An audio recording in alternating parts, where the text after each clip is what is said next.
Everyone, this is Richard, and we are playing the Black Hack tonight with an old city-state of the Invincible Overlord adventure called the Temple of the Gargoyle. I think this was originally advertised with Gargoyles in the city. Um, we have three Black Hack characters all ready to go, and I'll let you introduce yourselves, um, starting with Gavin Strangeheart. All right, so we've got Gavin Strangeheart, the mystic, who's he's young, tall, thin, short brown hair, kind of has these innocent-looking eyes. Wears fairly common clothing, not doesn't look not elite, but not Skid Row. Um, his concept is his job is a physician's apprentice. He's studying to be a physician. Mhm. And his ideal is well, actually, I'm going to change that to do no harm. No, Okay. I'm going to leave it as no. I'm going to just leave it. I have it as thou shalt not kill. Awesome. So that's his ideal. So he's a mystic, which I guess is this new thing. So he has got this, or it's an alternative class.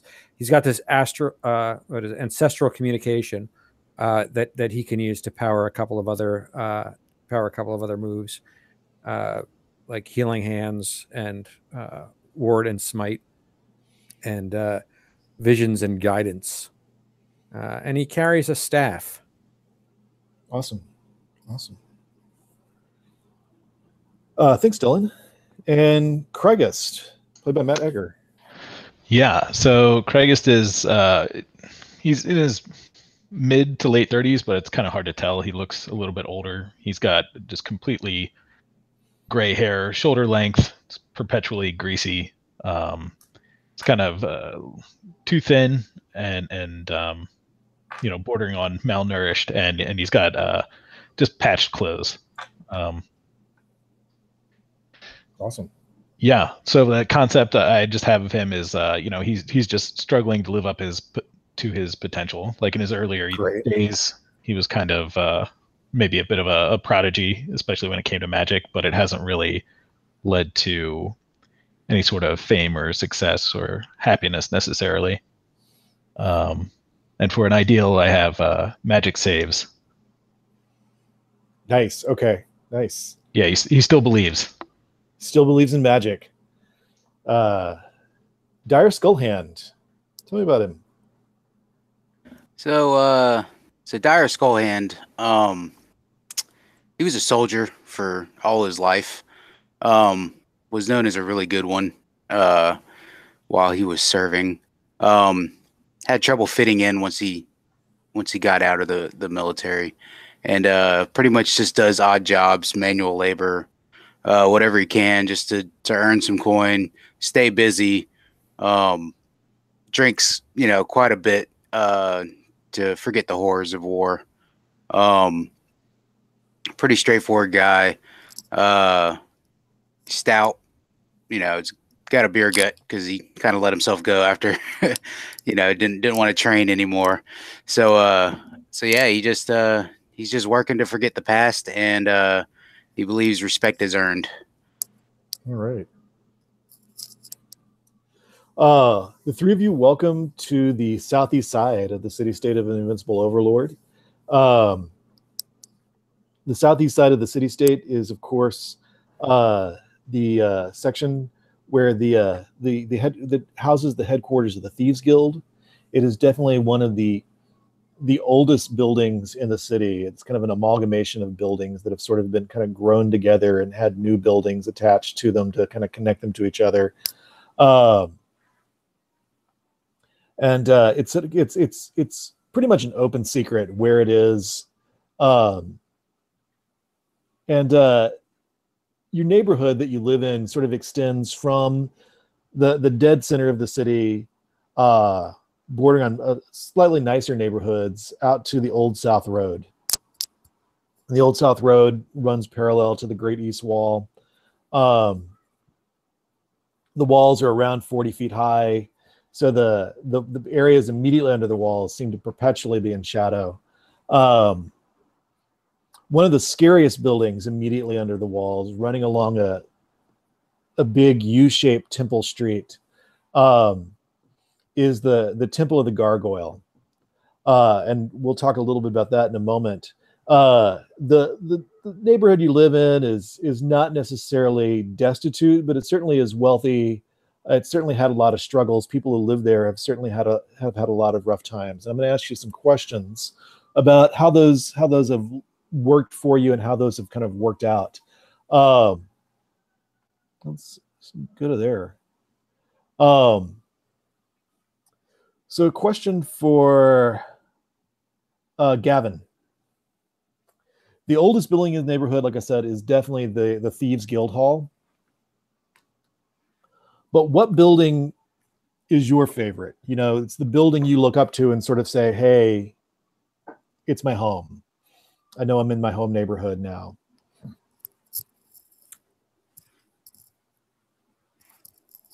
So I think it would be the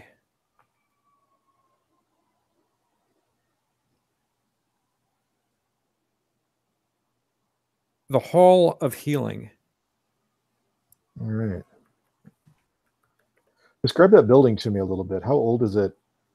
It's fairly old, similar era to the Thieves Guild, a little more sort of frilly with some, you know, it's got some columns in the front, and it functions as a sort of as a hospital, medical clinic, medical school.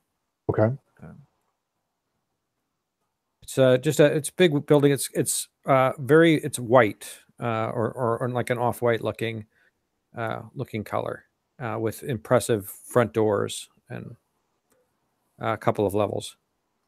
And who from the Hall of Healing made you want to be a physician when you grew up?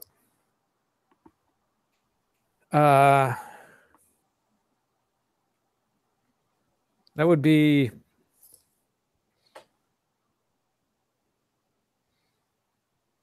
my father, Elvin Strangeheart. Alvin? Alvin.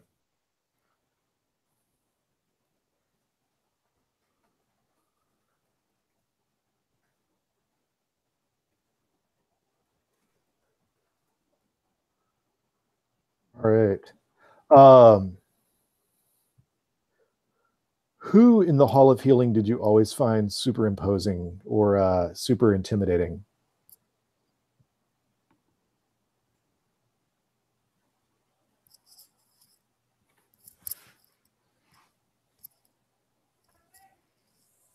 He just goes by Garnip.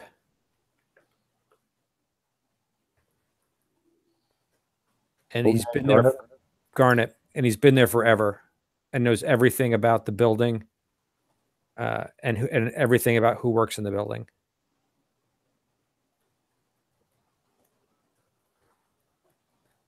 He's like the caretaker for the building.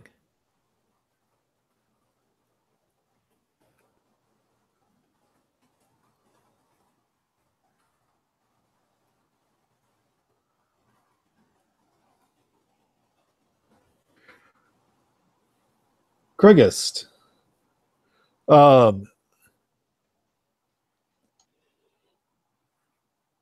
Did you grow up in the city state, or did you come here as an outsider? Yeah, I think I definitely grew up here. Great. Okay. What did your family always say about the Thieves? What kind thing or nice thing did your family always say about the Thieves Guild, and who said it?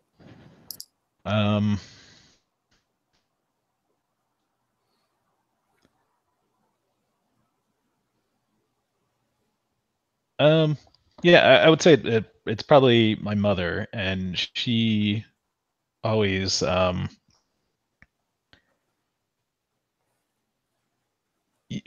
admired how the Thieves Guild kind of was a good neighbor, so to speak. Like you know, around holiday times they might give out some extra food to, you know, like neighborhood people, maybe like a goose or something like that once a year. basically, they just try to have a lot of support from the people around them, just different kind of, minor social outreach. So yeah, she had a soft spot for the Thieves Guild. So, despite what your mother and other elders have said about the Thieves Guild, why don't you completely trust them? I mean, kind of the name says it all. They're looking out for themselves. And anything they do that seems altruistic is basically in their own best interest. Was there something recently that sort of reminded you of that?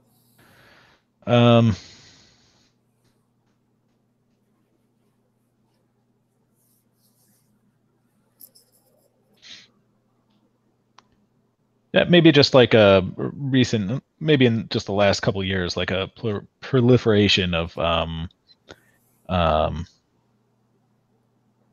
maybe like Thieves Guild sanctioned gambling in this part of the city, and it's just drawn like kind of like a unwelcome element to the neighborhood. Oh, wow. Like things are just, they feel a little more dangerous.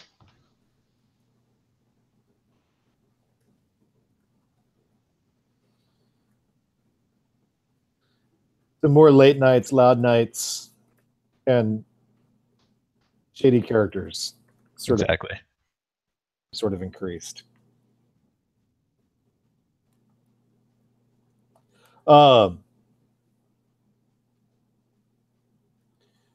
Ire, who is your? Are you native to the city state, or did you move here? I know you spent a lot of time outside the city state. No, I'm not native to the city state. All right. Perhaps I moved here because, of the bustle. Perhaps I knew I would stay busy here.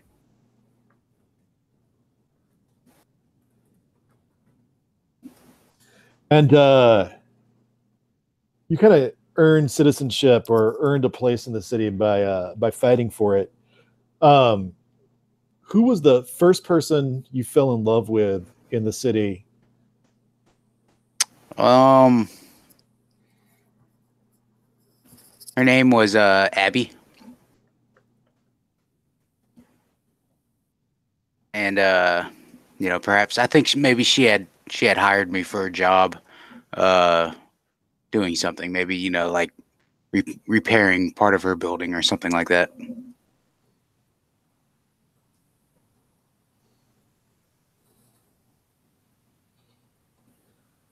And your affections for Abby, reciprocated or not, when did you know it was time to move on?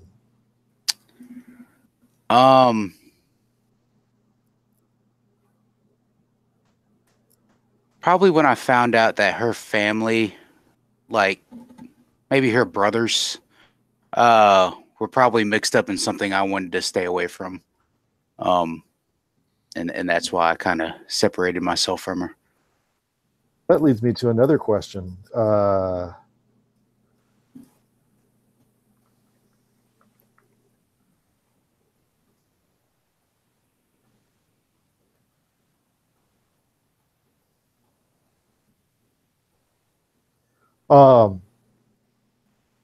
Who do you know that is probably a secret police informant? Oh,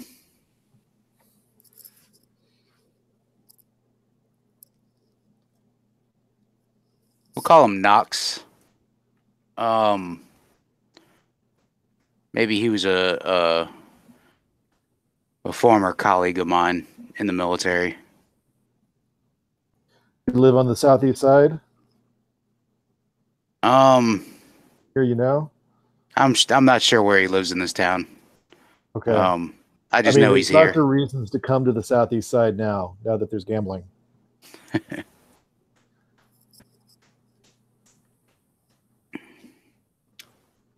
Yeah, I'm perhaps I know, that he is an informant for the police, but at the same time, I haven't seen him in a while. Okay.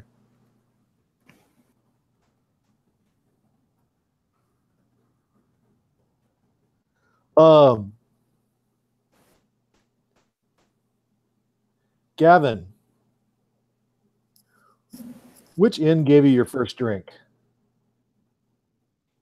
The Gauntleteer. Nice. Why haven't you been able to go there?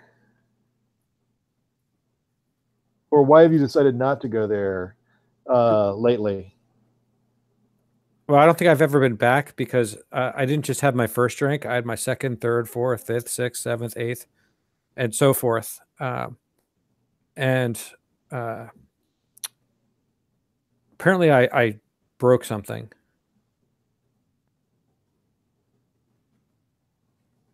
You remember what you broke? Or has anyone told you?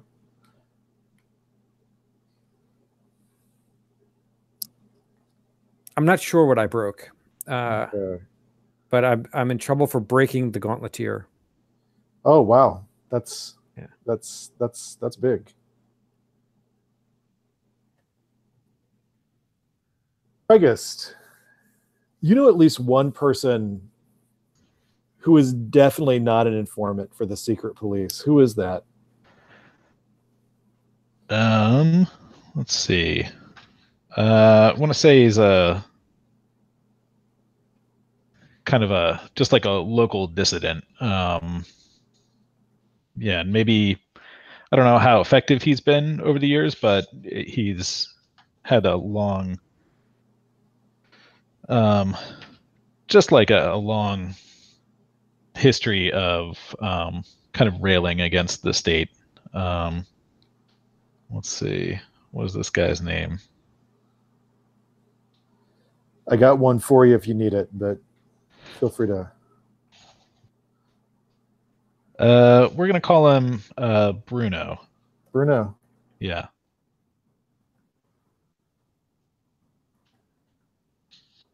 He's just too much of a firebrand to be a secret police informant. Yeah, exactly. And it would just require, yeah, just too much commitment. Like he's just like, barely making ends meet, and he's just kind of a mess. But he's like a neighborhood fixture. Yeah, I would assume most informants would be like a little more comfortable.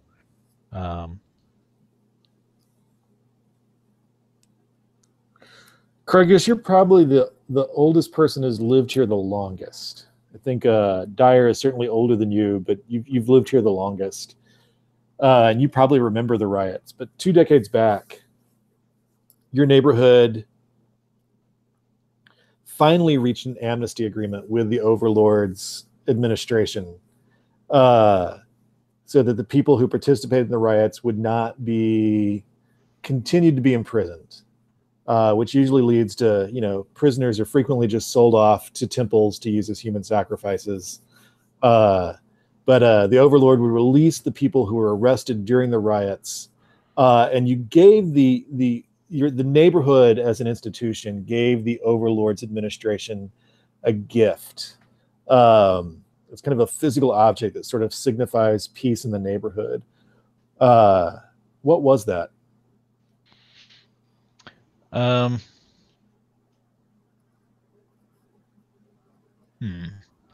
Yeah, I want to say it's something to do with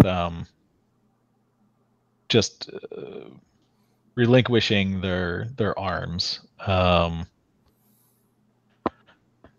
trying to think what could have been done with them. Was it like a piece of maybe like not siege equipment necessarily, but something you might use in large scale combat, like a scorpion or something like that, or is it a symbolic sort of like two-handed weapon of some sort? I'm almost thinking like every household had to give up like some sort of weapon. Oh wow, okay. Yeah, and I'm trying to think what they would have done with them. Maybe some sort of sculpture or something. Oh wow, okay. A sword made out of 100 swords. Yeah, something like that. Or is there, and I'm not super familiar with the setting, but is there any sort of creature or anything from like some heraldic representation of um, the No, government? I don't remember what the symbol of the government is, and instead of looking up, you want to say a manicore? Yeah, absolutely. Yeah.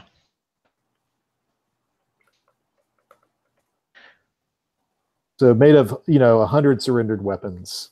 Exactly. Yep. Uh,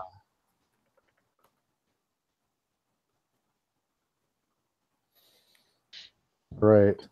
Um,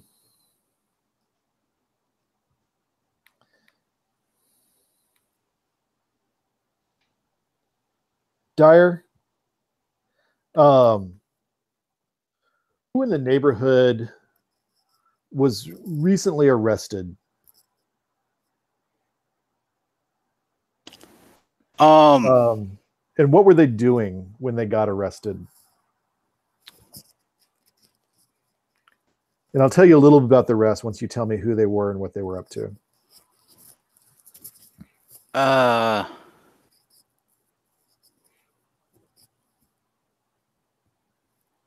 want to say it's this teenage girl. Her name's Panic. Everybody knows that she likes, she's kind of a petty thief.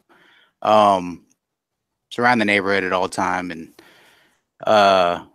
but she got arrested because maybe she had one of those symbols we were just talking about on her person. Okay.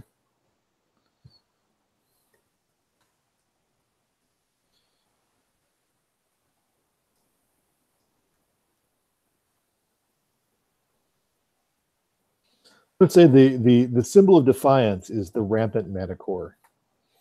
The symbol of your neighborhood is the manticore. So it's sort of a manticore reared up and ready to go. Where the statue or the sculpture you guys gave the overlord was a supine manticore, sort of like at peace, lying down. Where what she had was clearly something that had been associated with defiance, which is a manticore rising up, sort of in that sort of heraldic attacking position. And Panic was arrested not by the city watch. The city watch had been dispatched to military duties and promptly marched off to the east under or the city watch in your neighborhood, the unit in your neighborhood was dispatched to military duties and marched out east. And then the ones who remain were sort of assigned to watch the walls. And the contract with the administration for watching over your neighborhood was given to the Temple of the Gargoyle. So Panic was arrested and flown off by some priests from the temple and a gargoyle.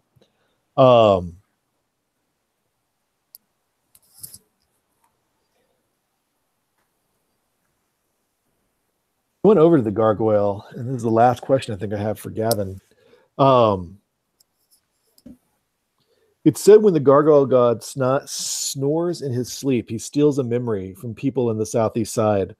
When people want to forget something, no one goes inside the temple of the gargoyle, but there's a little ritual people do when they want to forget something right outside the temple doors. What is it?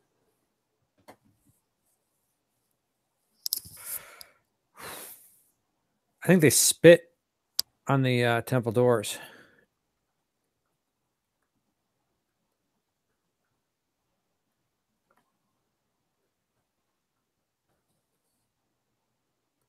Does that work, or you need something more Oh, involved? that's beautiful. Okay.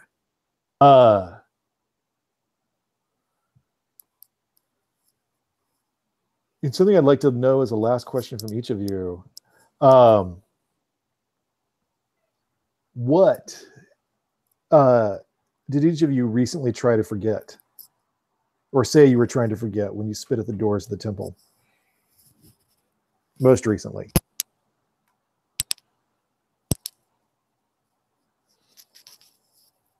So I think Gavin really screwed something up. And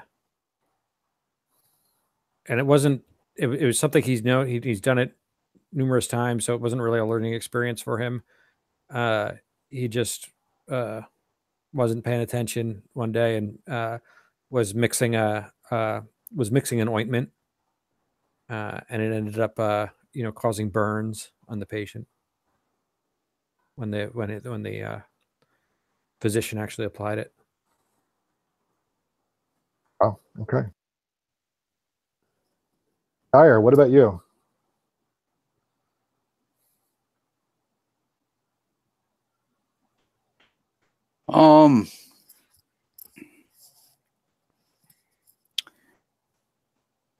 I think I was trying to forget a night where I actually drank too much, and I made an absolute fool of myself.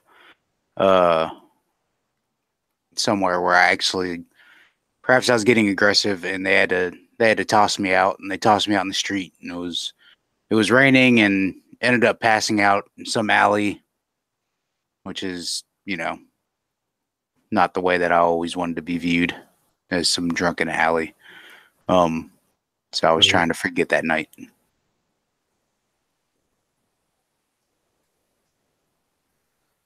Pregust.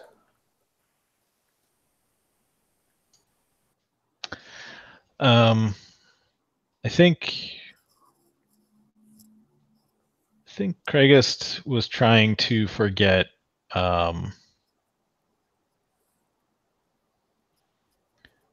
forget his old mentor, and particularly just like the manner in which he died. There was some sort of botched magic, and he was we'll say possessed by some sort of outsider or demon or something that basically just tortured him for a week, until he expired. So it's kind of like something that Craigist wants to forget, but and maybe he went towards the temple, and in the end he just kind of chose not to spit on the door. Wow. Okay.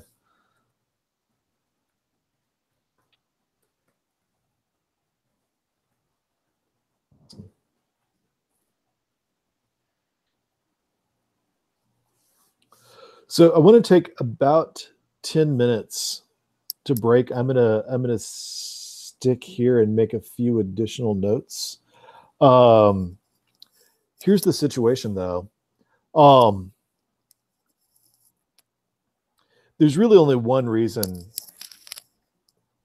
that the Temple of the Gargoyle would want to sort of take over the Watch's job and have the ability to do their own arrest.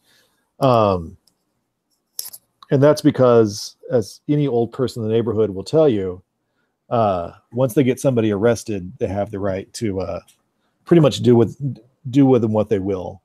So you guys know what panic is. I'm going to circle back. I forgot one thing I was going to ask you. You guys know that panic is definitely one of three people who's going to be sacrificed to the Gargoyle god, and there's only one reason the priest ever sacrificed anyone to the Gargoyle god, and that's to get the Gargoyle god to open his hoard so that they can contribute to it for his continued favor. So clearly they have recently acquired something important that they want to contribute to the Gargoyle god's hoard, which is said to lie beneath the temple, filled with treasure. So you know that good things are not in store for Panic, or for anyone else who gets arrested, or maybe possibly they've already arrested or kidnapped people. Who knows? So what I'm going to ask you to do is without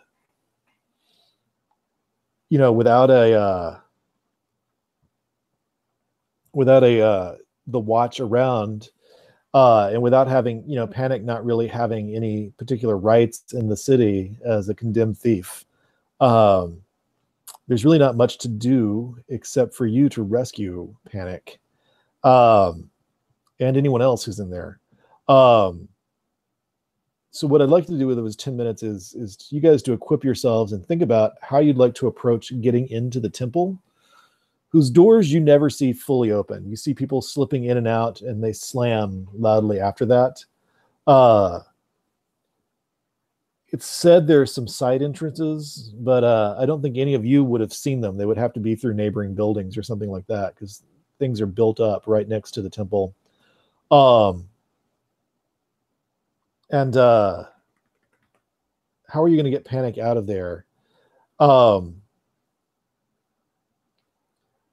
So we'll kind of, when we come back, I'd like you guys to have an idea of how you want to, or have ideas to propose to each other, how you'd like to talk to each other, or how to get in there.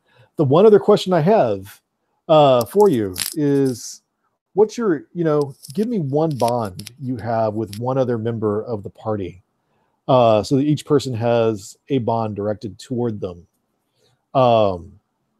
And I will go the reverse, or I think I've ended with Crygist, so I'm going to skip over and do Dyer, come back around to Gavin, and then do Crygist again. Dyer, what one member of the party do you have a bond with, and what is that bond? And you can think of this as like a Dungeon World style bond, or however you want to think of it. It was something that you either you owe to them or they owe to you, or some meaningful experience or adventure you've had together in the past. I think I was pretty injured when I moved to the city state. Okay. And I think Gavin helped heal something that was debilitating for me. It could have been like a pretty bad knee injury or something, to where I couldn't move too well and I couldn't work, couldn't lift anything heavy. And I think maybe Gavin helped me overcome that in some way. Okay. And if you'll go ahead and fill that in on your character sheet, Gavin, what's one bond you've got? Pointed at either Crygist or Dyer. Yeah, I think Crygist is maybe.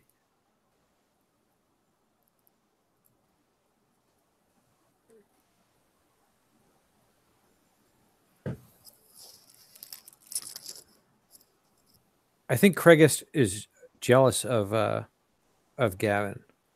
So you believe Crygist is jealous? I believe that Crygist. I don't know if I want to go that route or not. I'm just trying to think, because there's definitely could be some kind of like sort of magic user or mystic conjurer link. Mm-hmm.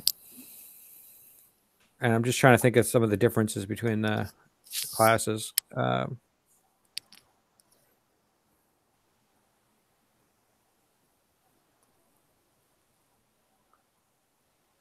I'm going to skip over you for a second. Skip over me for a second. Yeah, because you'll be pointed at Crygist, which leaves Dyer with Crygist. What's your bond with Dyer? I'm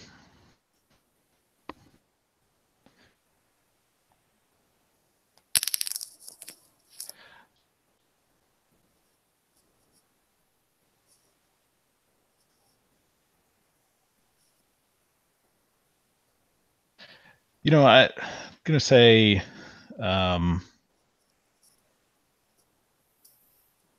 I've like maybe hired him in the past. Potentially, we want to say maybe I was like looking for something, and I needed someone who's like martially skilled to go along with me, and I promised Dyer something, like maybe he would get something out of this, or I'd be able to reimburse him in some way, and I wasn't able to follow through on that just due to circumstances. So I still owe him a debt, and I'm not sure exactly what that is. All right. Go ahead and add that to your character sheet. Gavin, what do you think? So I think the best I could come up with, I think, is maybe something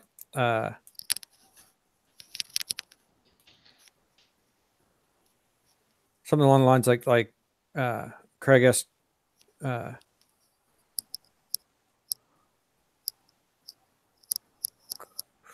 I can't think of anything good. You want to think of it and come after the break? Yeah. Does anybody have any ideas you want to propose? I'm probably making it more complicated than it needs to be, but maybe.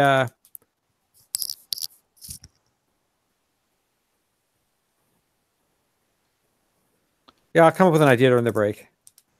And cool. All right. after the break. Yeah. Yeah, and one question I almost forgot to ask. For each of you,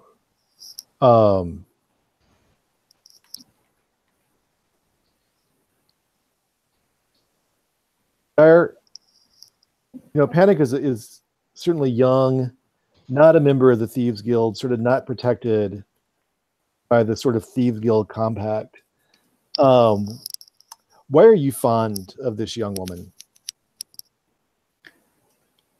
Or why do you have a soft spot for this young woman?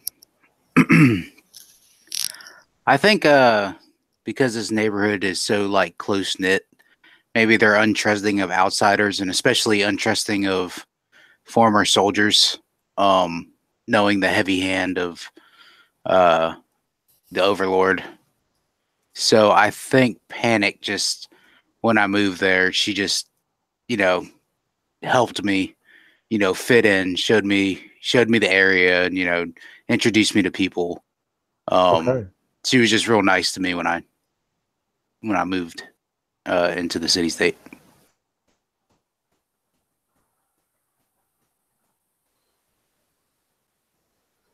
Craigus, what about you?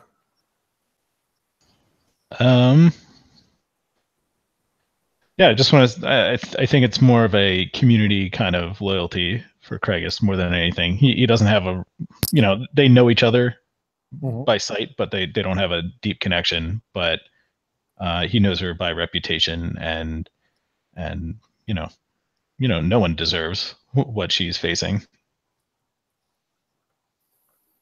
So I guess that's Craig's investment in her. It's just that he feels like a communal bond with her. Gavin, probably closest in age to you. Yeah, I think Gavin's just crushing hard. Oh, From the first time he saw her when she came in to have a splinter removed. all right.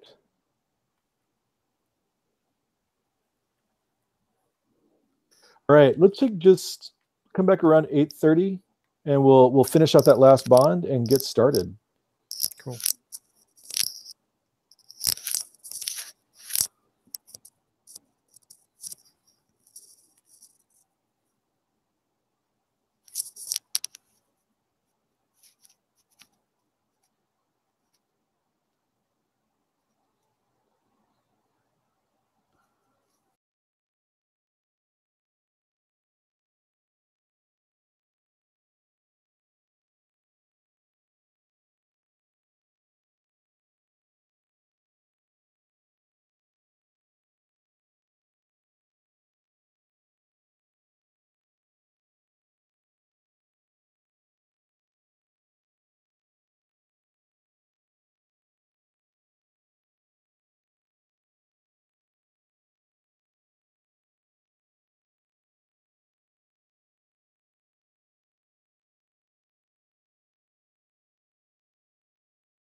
Thanks, everybody, and welcome back. So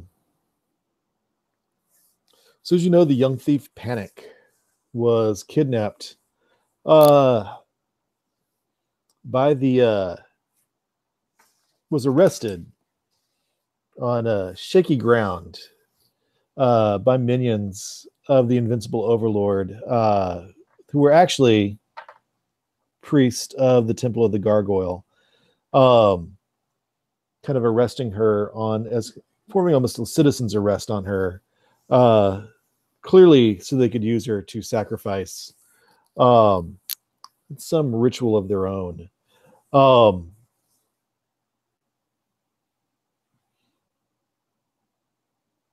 You know that you'll want to get into the temple and see if you can find and perhaps even rescue her.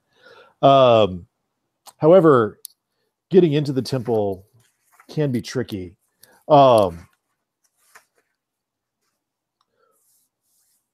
going to give you guys like if you've not already done so, like 5 minutes to discuss sort of what your, roughly 5 minutes to discuss kind of what your plan is, how you'd like to get into the temple, what you'd like to find out in advance, and then we can kind of go from there.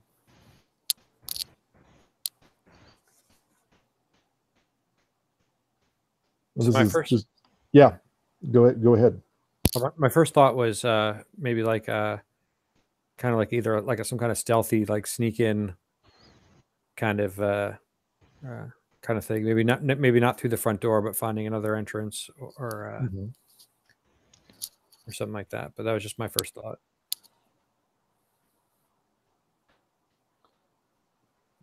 I mean, I like the idea of some sort of indirect approach. Yeah, a side entrance. Maybe we can, I don't know, bribe our way in,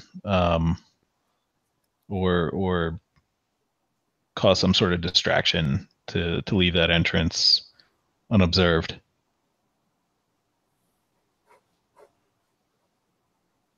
Or maybe we could like do a little bit of reconnaissance to figure out like who goes in and out of that side entrance, and maybe we could do like some kind of ruse, like if we see robed people going in and out with a secret knock, we could try and pretend we're meant to go through that door.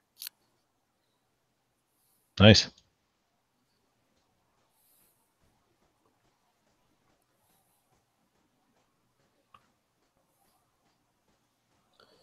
Any other thoughts? Yeah, I agree with that. Maybe we can have a ruse or something saying we have an offering for the Gargoyle god as well. If that could get us in.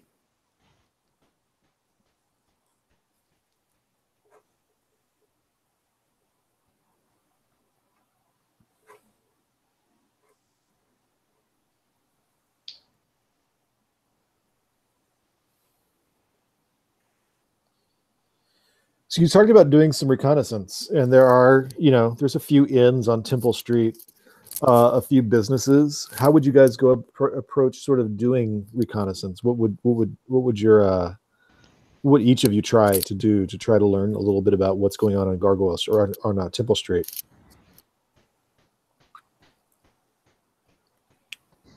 I'd probably like go around and try to talk to maybe anybody else that knows Panic. Maybe some of the street kids that I've seen Panic hang around. Maybe they know something. Awesome. One quick thing I wanted to let you guys know is you saw I had you on the character keeper. I had you add 3 things: your concept, your bond, and then your ideal. Whenever you sort of use your bond with another person, whenever your concept would come into play, or sorry, once a session when your concept would come into play, your bond would come into play, or when you're making you're taking a big risk in order to demonstrate or live up to your ideal. Each of those, one time per session for each of those 3, go ahead and roll an advantage, which just means roll twice and take the best result. So if you know, Gavin, if you desperately need to stop somebody from bleeding out, you might decide to go ahead and just invoke your concept for physician's apprentice and roll wisdom at advantage instead of just rolling once. Would be an example of using your concept. You know, doing something for your ideal. If you've got a desperate plan that just might work, that involves doing something when the most direct route is just to kill someone, that would be worth advantage for the ideal. So Dara, what would you know? You're interested in kind of going around talking to street kids about the temple, about how they might get into the temple, correct? Yeah. See if any of them happen to have seen inside or anything like that. All right. And sort of what's your approach? Are you trying to come at them like, you know, hey, I'm looking for Panic? Are you trying to bribe them? Or, you know, what's your approach to sort of getting these kids to talk to you? Yeah, I would probably approach them with my familiarity with Panic. Okay. Yeah, I would use it. All right. So what I'd like you to do is test your charisma. All right. That's no good. It's an 18. Oh man, yeah. You're having trouble tracking down friends of Panic who want to talk to you. There's a kid named Godred. There's a kid named Godred who will sort of talk to you after a bunch of them just sort of turn around and just like, so what do you want with Panic? Look, I just want to see her safe. You know, she's probably going to be an offering. You might not care, but I care. Yeah. Everybody at the Thieves Guild cares a lot too. Yeah, I mean, it's all of us down here. How are you going to show me you care? And he sort of rubs his palm together, like his fingers across his palm. How are you going to show that you have anyone down here's best intentions at heart? Stranger, new to the city, used to work for the Overlord guy. Well, when I walk out that front door of Panic, that'll show I care. Mm-hmm. That'll show. And he just kind of drums his finger on his hand really briefly, keeping eye contact with you. And then he starts to turn away. Yeah, I'll take a coin and I just throw it at him. I'm like, is that all you want? You want coin? Yeah, I just want to know that somebody who says they're looking out for us is looking out for all of us. You got 5 of these? He kind of catches the one you threw and... Yeah, that'll take. That's what it'll take. This is 5. That'll, yeah. Why don't you check out that old abandoned house next to the temple? That's what I get for 5? That's what you get for 5. I mean... How about I sweeten the pot? Can you tell me something else?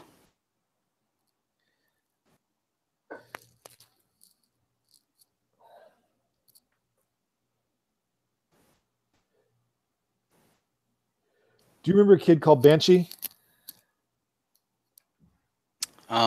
Probably heard the name. Wouldn't be familiar. Yeah, Banshee and I used to go in there to sort of sneak out some gifts that had not been donated yet. Side house. Go straight through, turn to the right, first chance you get. Follow the door. It'll get you in there. It may be locked. You know, if you know what you're doing, that may not be a problem. I'll let you know, though, that I've not seen Banshee since she went in there by herself. Well, I'll keep an eye out for her as well. So I give him all 10 coin. Yeah, he takes the 10 coin, he pockets it. He's like, Tell Panic she's still got it. If you find Panic, tell Panic she's still got a place. If you find her and she's hurt, bring her out. We'll make sure she gets proper burial. I'll get her out. I'll get her out. And I'll get her out safe. There won't be no need for a burial. Watch yourself out here, kid. All right. Craigus, what about you? I think I probably would have spent my time just kind of doing like a survey of the neighborhood. Like, I live here, but I haven't really thought of, sneaking into this temple.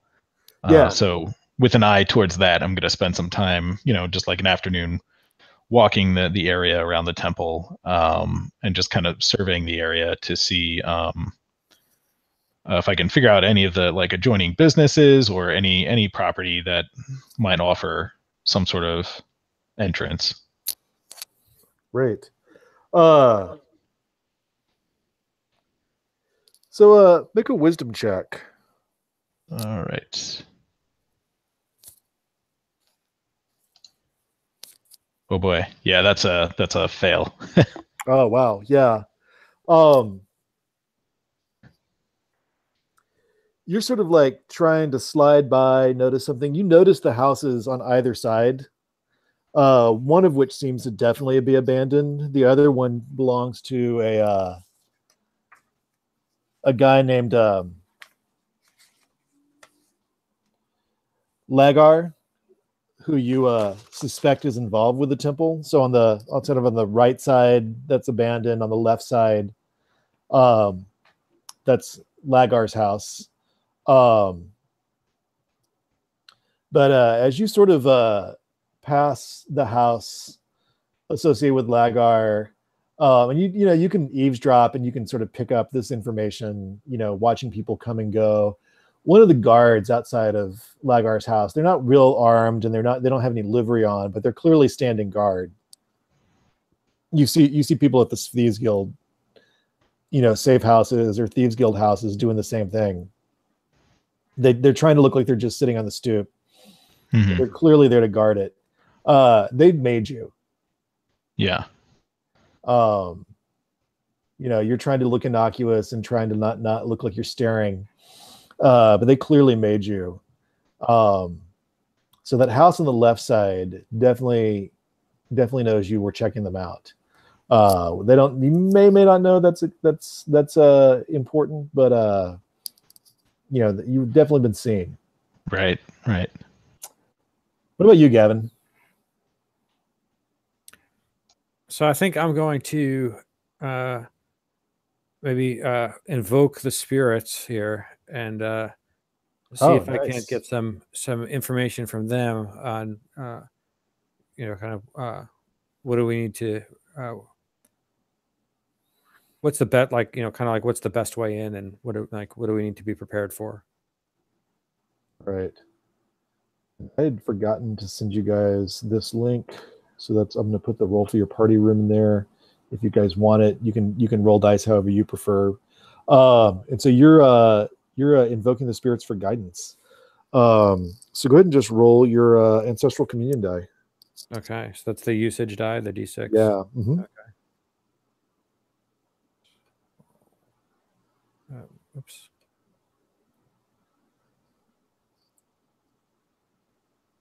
A 2. So already, that's awesome. So it steps down now to a D4. Yeah. Ask me a question. So in rescuing Panic, what do we need to be prepared for?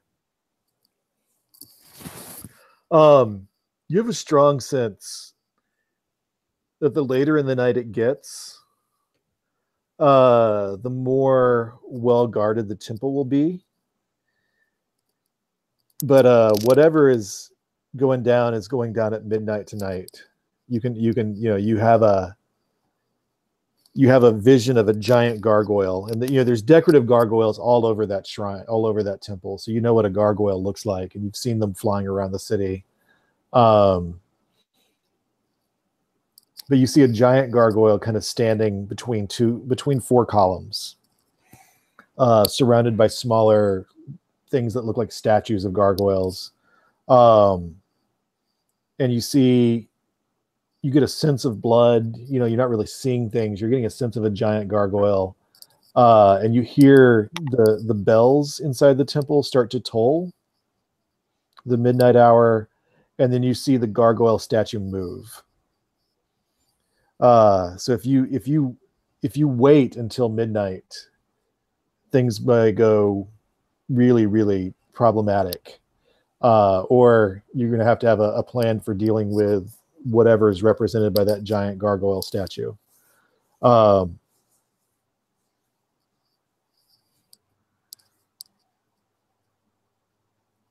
right, so I think I would definitely let let the others know that. Yeah, so you guys can regroup. There's an inn not far away from the temple. It's actually just right across the street from the temple, called the Mind Warp. I am not going too strictly by the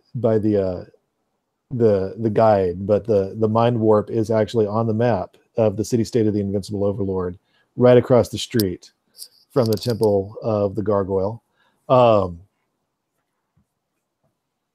And it's boisterous and busy. Craigus, you're pretty sure that anybody who made you would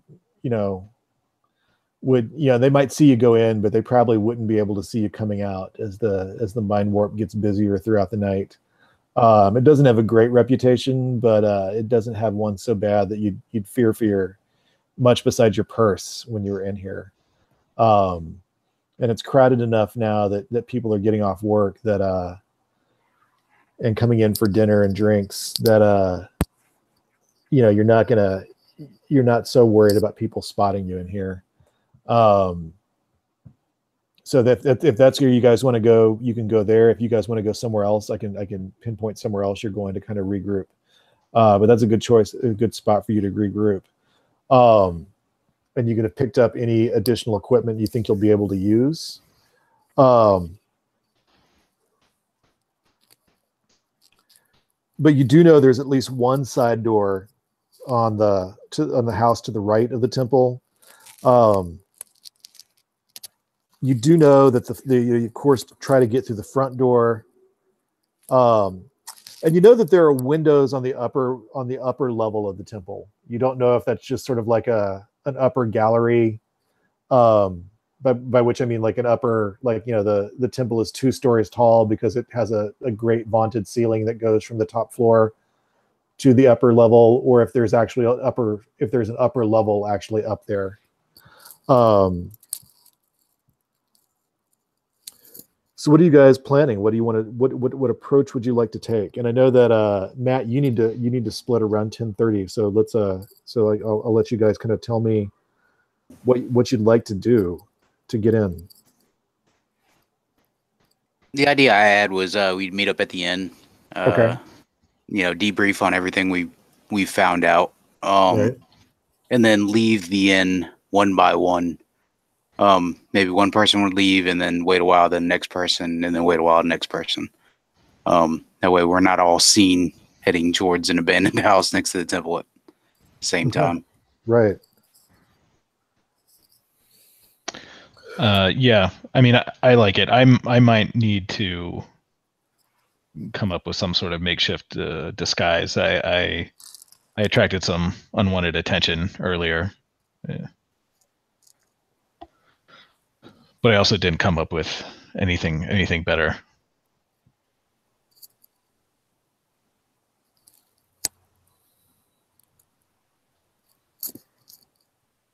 Gavin, any thoughts? I think that's a good plan. Okay. And you've shared with them that when the bells toll midnight, you guys are in trouble. Yeah, and the earlier the better. And yeah, so we want to get in and out before midnight. This is a summery time, and the sun is setting late. So you've got about 3-4 hours after sunsets. And I think all of you know that you don't want to try to break into a building on a sunlit street. Um, with very few alleys, so you probably want to go into whichever door you want to go into. You probably want to go into it at nighttime, Like right at dusk. Possibly even a little after. You know, the more darkness you can get, the better. How much time do we have between now and the sort of like sunset? I'll say it's close enough to sunset as you want it to be. I was wondering if we're far enough. Can I meditate to recover my? I don't think you have enough. I don't think you have enough quite there, unless you really want to make that 3 hit point sacrifice. Not yet. Okay.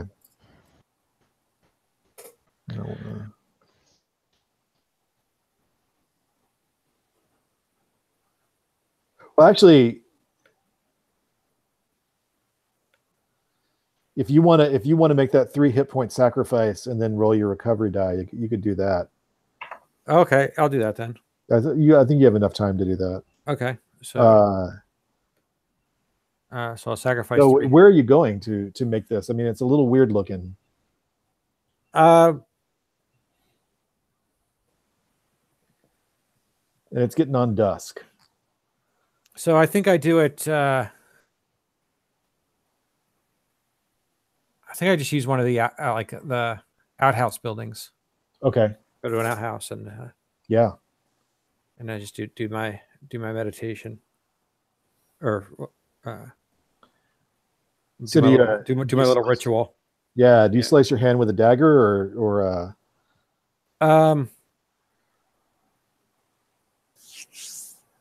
just a little scalpel? No, I think that I have to run like a little knife across my hand. Nice. Okay. Yeah, so you lose one and then you can roll 1 recovery die as you kind of bandaged up and get back to the table. Okay. So the recovery die would be my be a D6. Yeah, D6. Okay. All right. So I'm down to 5 hit points, and now I'll roll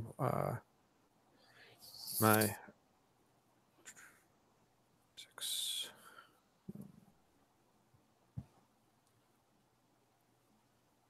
A 6. Back to full health. Yeah, you're back. Yeah. Cool. Great. Okay. All right. So as it gets on dusk, Craigus, what's your plan for getting in? Are you just going to try to rely on the cover of shadows? You're going to try to pull something up over your face? Are you going to try to disguise yourself? Yeah, I think what I'm going to do is I'm going to try and talk to someone else at the it's like a tavern that we're at, right? Right. I think what I'm going to try to do is approach someone who has maybe some battered looking clothing, like maybe some sort of, you know, coat or cloak or something like that, and see if I can convince them to give it to me with maybe the promise of a ridiculous amount of coin if needed. So you're just gonna walk up to somebody and say, like, "Hey, can I buy your coat, cloak?" Yeah, I think so. Yeah. There's definitely a lot of people here with dark cloaks. A few of them are hooded. You know, hoods are a little harder to make than a basic cloak. You know, even a basic cloak that you can kind of improvise a hood by just kind of pulling it up around your head. But right. You know, a designed hood is more fashionable. And there's somebody at the bar. Craig is to. Let's see. Sorry, you told me this. Is Craig is tall or short? Kind of. Yeah, I'm gonna say he's tall and kind of gangly. Okay. Yeah, there's someone about, you know, your height.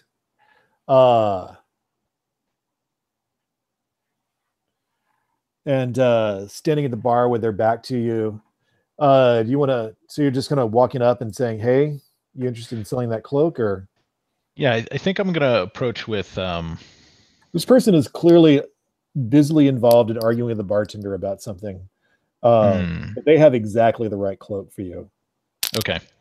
Yeah, I'm gonna just approach and maybe I've been kind of like, preparing a little bit for this, and I have like an extra flagon of ale in my hand. So I'm coming up bearing a gift, and I'm just gonna say what am I gonna say? So what's such a weird thing to ask someone? Yeah, I'm just gonna go for it. Just full on awkward and just own the awkward. Yeah, just go up and say like, "Well, hey, that's quite a cloak you have there. Would you be interested in parting with it in exchange for some coin?" And just hear me out, and I'll hand the flagon over to them, just as a inducement to just consider it. Roll your charisma. All right. Oh wow, that was a success. I rolled a 3. Nice, very good. Yeah. You kind of come up with that. The hood is pushed back, but not enough that you can really make out the face until they turn around, and you are face to face with a very tall woman with an eye patch.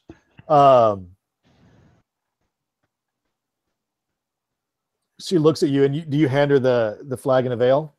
Yeah, absolutely. Yeah, I'm kind of leading with that. Yeah, without even before you finish offering it to her, she sort of like takes it out of your hand. She goes, "Can you believe what they charge for this in this place? This dump?" Indeed. Yeah, it's yeah. Well, it's tasty at least. Gets the job done. Let me guess. You got made spotting somebody somewhere in the neighborhood, and now you want to hide, right? Yes. Yeah. I'm a little taken aback by just being so transparent. What do you have on? Like a coat, a robe? Yeah, I'm kind of wearing some like rough spun robes. So it's just kind of dirty and gray and heavily patched. She looks at your robe and is like, not stylish, but got a lot of bad memories with this cloak, and maybe they can be your bad memories now. Gray robe and 4 coin, 5 coin. Okay, that's tough but fair. Yeah. The robes also have some bad memories, but I'll keep those. She briefly tells you her name is Ajda. Well, if you don't get spotted and arrested, sold off to the death god as a sacrifice, then look me up here sometime. We can trade bad stories. That sounds delightful. I will endeavor to survive the night. Yeah, she hands you the black cloak, and you've got a better chance, you think, of getting across the street in the dark. Temple Street is famously not well lit on the temple side. The supposedly abandoned house is certainly does not have lights in it that are visible from the outside. And I think if you guys want to go in that way, is that the consensus? I think so. Yeah. Okay. Yeah, darker the better. Yeah. I'm just going to get you straight, through that.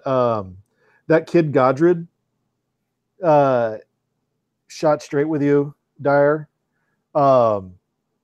Getting in, you don't have a lot of problems. Though what are you guys doing for light as you sort of get across the street and get indoors where there's not even a little bit of street lamp left? Are you kind of feeling your way around in the dark, or you have a lantern out? I imagine I probably went in first, like the stagger. So yeah, I probably stepped inside the house and lit up a torch. Okay, yeah. You're definitely in there by yourself until they each kind of one by one file in after you. You do not see anybody in the at least in the darkness you saw, Craigus, you did not see any guards outside that temple that belonged to the priest Lagar, or the house that belongs to the priest Lagar on the other side of the temple. You did not see any guards out there at night. That might be more subtle at night. They might be hidden by the darkness or shadows, but you didn't see anyone. I didn't let my gaze linger this time either. Yeah.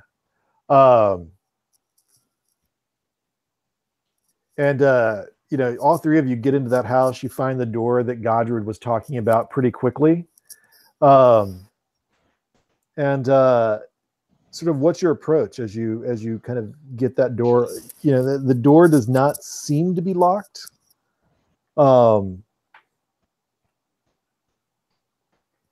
But what's your kind of approach for checking out this door and getting through it? Is there any, I don't know, any sort of gap underneath the door or around the sides? Can I tell if there's a light behind the door? There's definitely a gap under the door. You're not certain you see light under there. Mm-hmm. It may just be high torches or spread out torches. Would not necessarily show up cleanly on through a thick door such as this one. Okay. This was clearly once an outside door. And okay. This house was sort of just built over around it. I'm not sure if this is worth trying, but Craigest is going to just kind of lay down prone in front of the door and fish into his pocket and pull out his little handheld mirror and see if he can angle it to kind of see if he can see anything under the door. Let me see. Mostly I'm concerned that there might be someone on the other side. Right. Roll your dexterity, Craigist. Okay.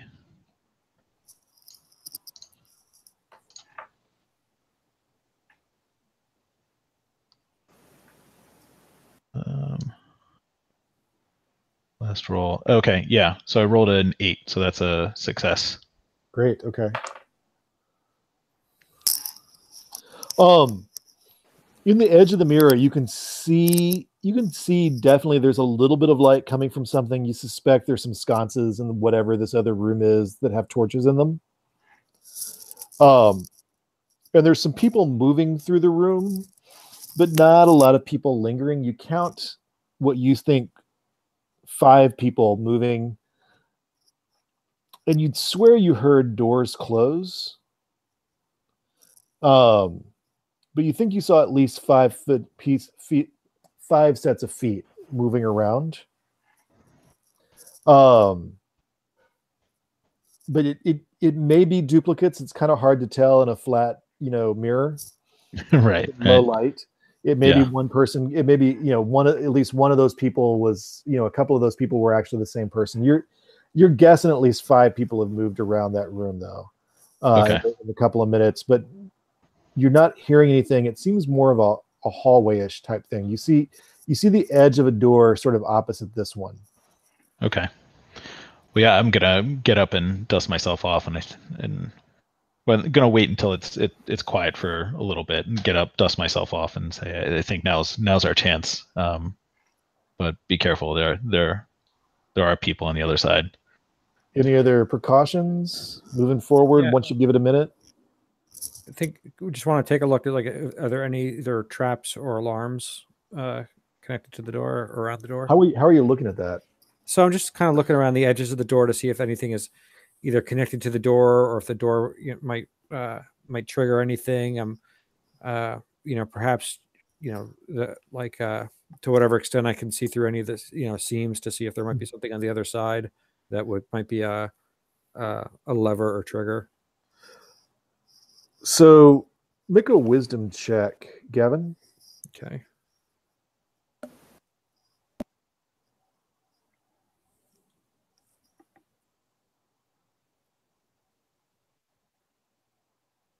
7 success. So, nice. Are you ready to open the door now? Am I convinced that there's nothing?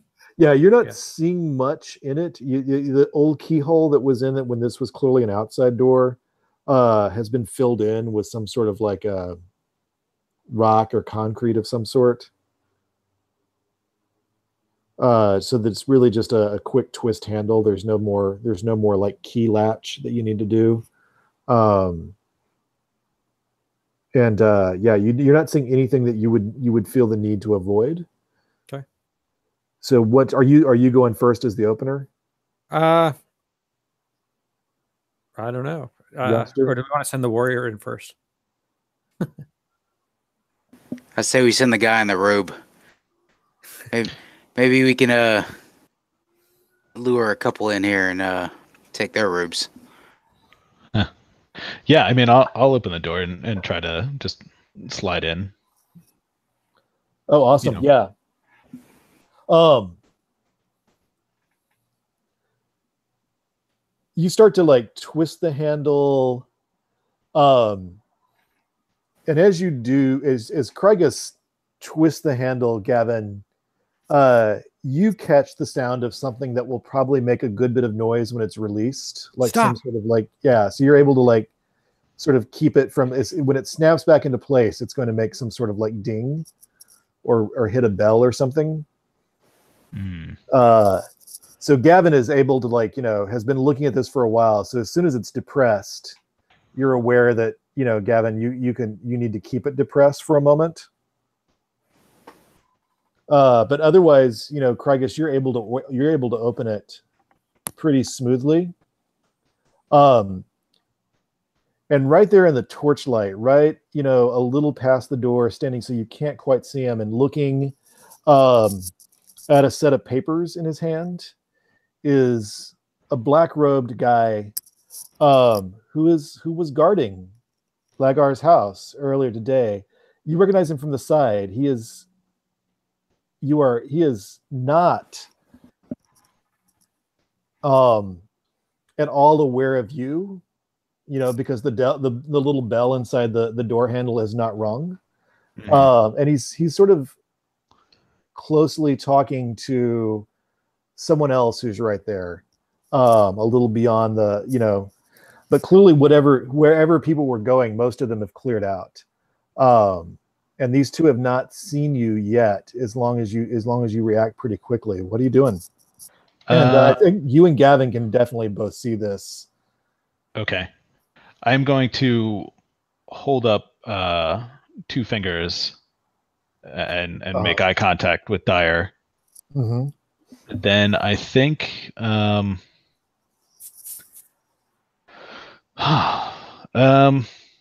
might be time for some magic. Magic does save. Yeah. So I'm going to with my free hand, after I flash those 2 fingers, I'm gonna gesture back at the 2 people and just perform some complicated finger gesticulation, and I'm gonna cast a sleep spell. Right. Okay. 1 second. So cast that sleep spell. Okay. So how does spell casting work? Do I just do it, or you're gonna and make then an I have intelligence check? Okay. As a conjurer. Okay. But the spell works. It's just to keep a slot, right? Yeah. So it will determine whether or not you use up that slot and can continue casting sleep. If not, you'll need to actually use your spell book to sort of read spells out. Okay. Which will be bulkier and give people something to obviously try to take away from you. Right. Well, that was a success. Okay. So. Oh, awesome. I would normally make you roll 4d6 to see how many hit die of beings worth you put to sleep.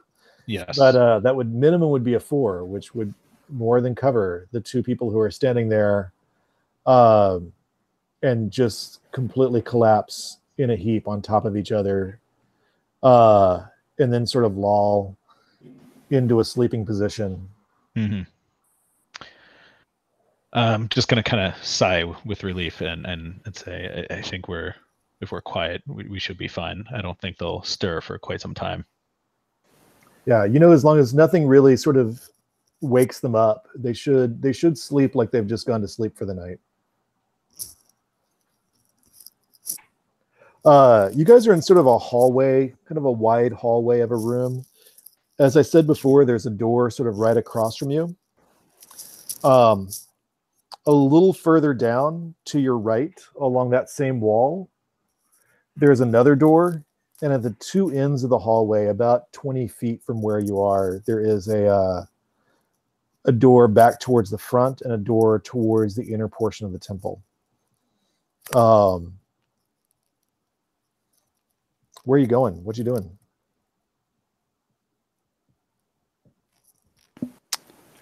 I'm probably like trying to feel around a little bit to see if there's any like colder drafts or anything. Okay. Perhaps coming up from a lower level. Okay. What are you trying to sense out as you try to sense out the colder drafts? I'm trying to find a way down. Okay. Pretty much. I'm trying to find a staircase without like trying to just walk down and open every door in the hallway. Right. Now that is the lower areas where the creature they call a god has its horde. You're not sure that the cult would have a way to get there without awakening him. Right. Based on the vision that based on the vision you got from Gavin. Can I use the like the spirits to guide me to where Panic would be? Well, you can certainly ask the spirits. All right, I'll go for that. All right, yeah. So that's going to be D6.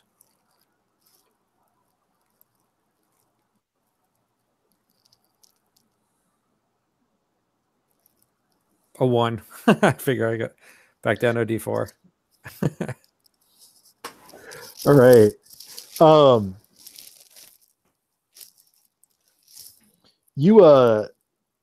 Gavin, you kind of involuntarily, I think, raise your right hand.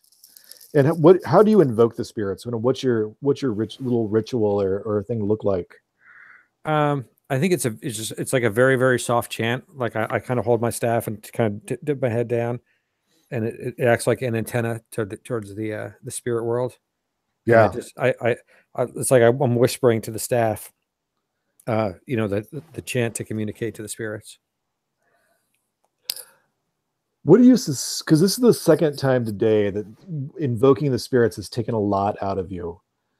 So the wound on your right palm throbs, or the wound on your palm throbs. I don't remember which hand you sliced. It's not healed. You're feeling okay. But the sore on that palm is really throbbing. What terrible personal crime do you suspect you've annoyed the ancestors with today? I don't think they like to be called for this close to the, from within the temple or even close to the temple.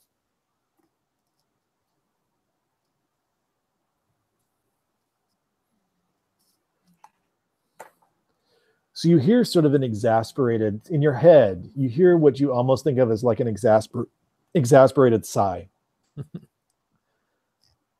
And kind of a hiss. And then your throbbing palm, was that your left hand or your right hand? Yeah, I think it would be the left hand, because I think he's right-handed and he used the knife to awesome. cut across his left hand.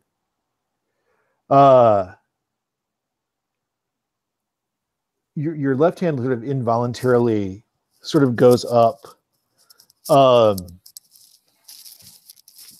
you have a vision of Panic just resting very fitfully in some sort of dark space, with statues just looking at her. And you step forward, and that door toward the inner portion of the temple you kind of, your hand goes against that as it throbs. So that door at the far end of the hall that leads towards the inner portion of the temple is just sort of throbbing and in pain. But you know that that is the way towards wherever Panic is. All right. So I think I tell him she's this way. Right. You've got the two sleeping cultists there. You've also got the that other door, those two other doors. Is there anything else you want to check out in this hallway before you open that door?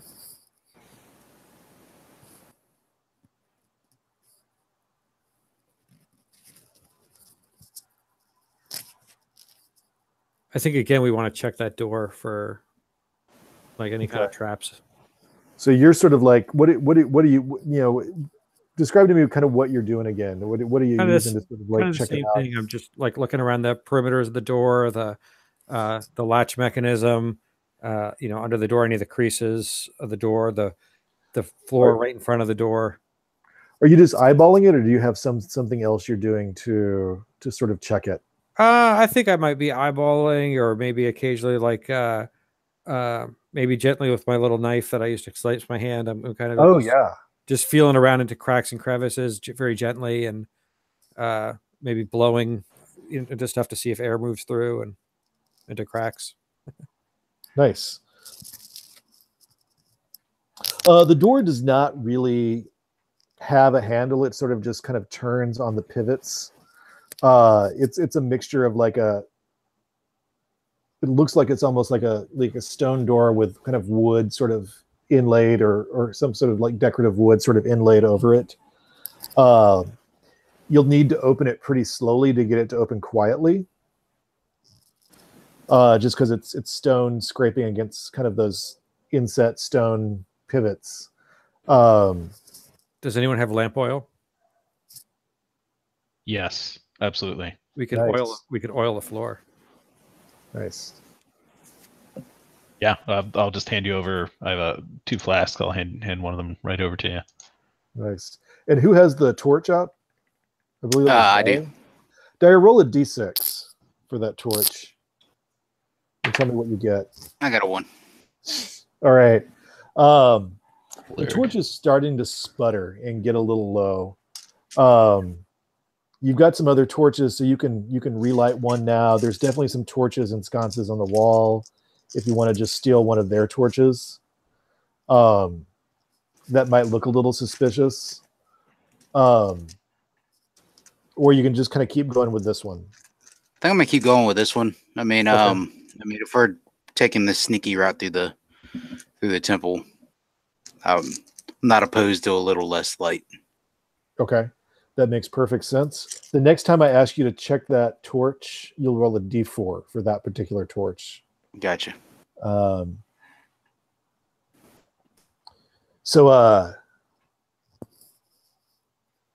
Craigus, you were going to pour some lantern oil on those kind of pivots to just sort of like make them move a little smoother. Yeah. So, all right. I believe you have an oil flask worth and searchable is. Why don't you go ahead and roll me a d6 just to see how much of that oil you end up using. Okay.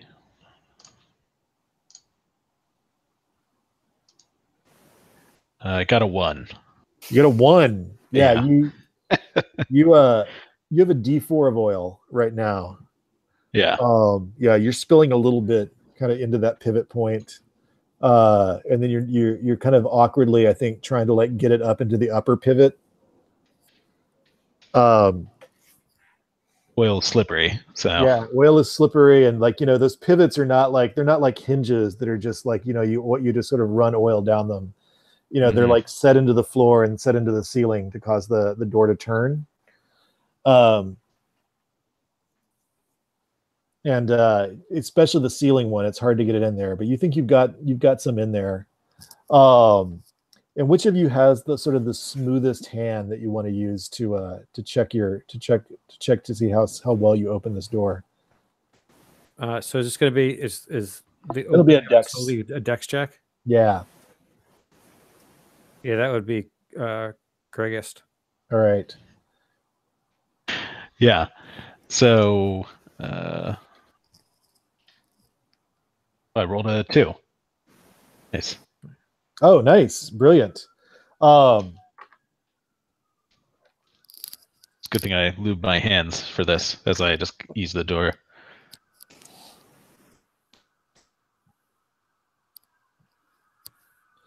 Crocus, just as you open this door enough for the three of you to sort of like come through. Yeah, and you're in front. Who's right behind Crygist? I'd probably be standing back there with the torch, so I could, I was probably lighting up the door while Gavin was searching for any traps on it. Right. And trying not to set Crygist on fire as he was spilling oil all over himself.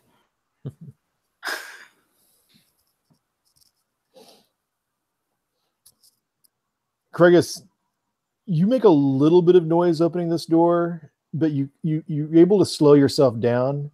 And just as you get the door open enough that you and Dyer can see around, and sort of Gavin can stick his head sort of like over your shoulders to see what's going on, what you see is about 30 or 40 feet ahead of you, there are these two broad open double doors, hinged like, beautiful wood, something really, really well done, like mahogany.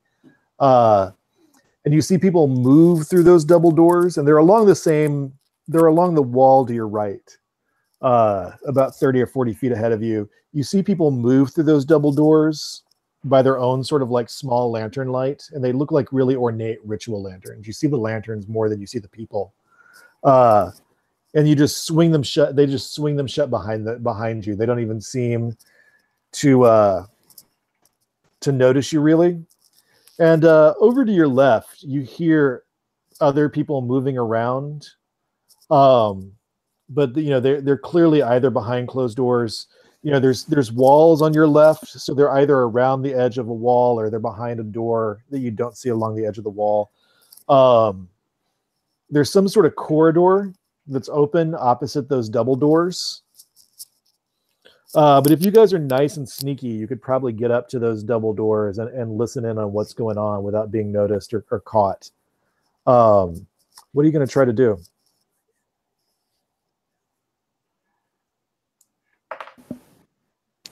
So the double doors are where the people with the lanterns went? Yeah. And they swung, whatever, they clearly swung them to sort of dramatically behind them.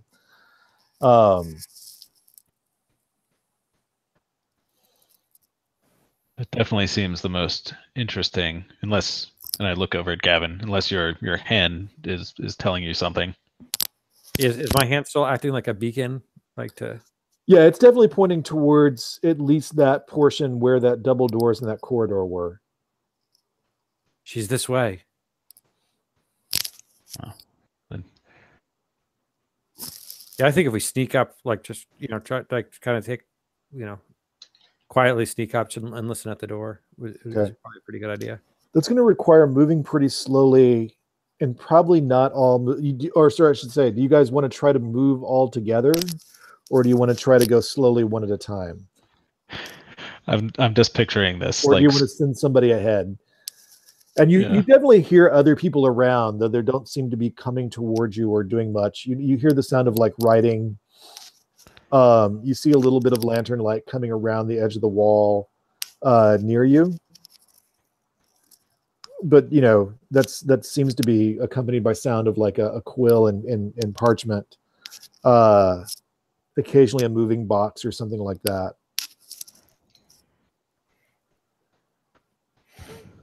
I mean, I'm kind of tempted. It kind of makes sense that we would all go in that direction.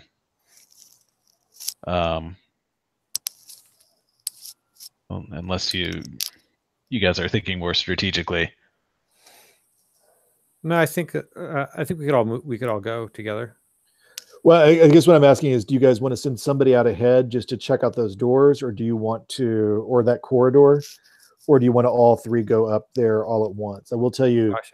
that keeps you all together, but it does sort of like give you the biggest chance to get heard or overheard. Right. So in that case, I think maybe we send the person with the best dexterity. And the black robe. Sure. Yeah, I mean, yeah, Kriegis this game. Yeah, he's feeling pretty confident now. He put those guys to sleep. He opened this door. Yeah. So Krugis, make a dexterity roll. Okay. Oh, all right. Yeah, my luck is holding out. So I rolled a 4. Yeah, man, you are. I don't know why you would want a rogue in the party. Krugis just sort of like blends into the shadows, knows exactly where the dark spots between the sconces, the torch sconces on the wall are, and is moving like a professional padfoot.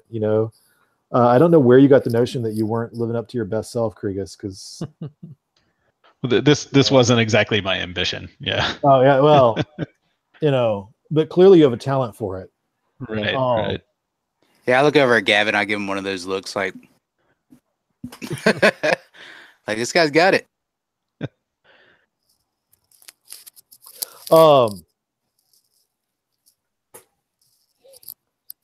And I'm just going to do a quick die of fate. All right.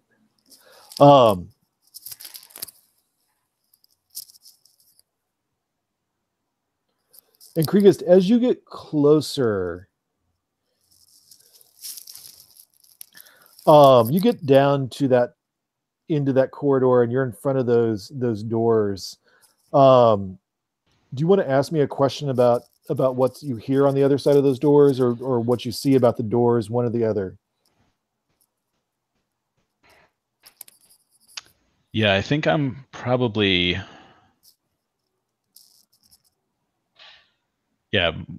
Yeah, I'm more interested in what I'm hearing. Okay.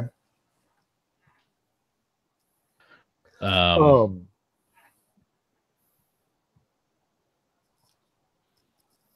you looking for something like a specific question, or? Yeah, if you want to, if is general, like the more specific you ask, the more I'll try to be informative. But if you're broad, I can give you as much information as kind of fits in that broad question. Okay. So as I get close to the door, I actually close my eyes and I just kind of just try and slow my breathing and just almost stretch my ears, as it were. And I'm just like listening for, trying to get a sense of what's going on the other side of the door. If there are people there, if they're moving, if they're chanting, what's going on. Right.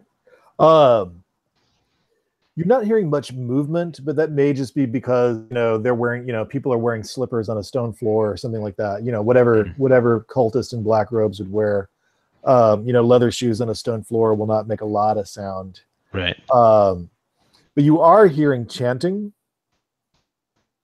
kind of a monotone, but with occasional strange discordant notes, and then maybe something that sounds a little like a call and response. It's not a language I don't think you recognize. Okay. Would you like to make an intelligence check, though?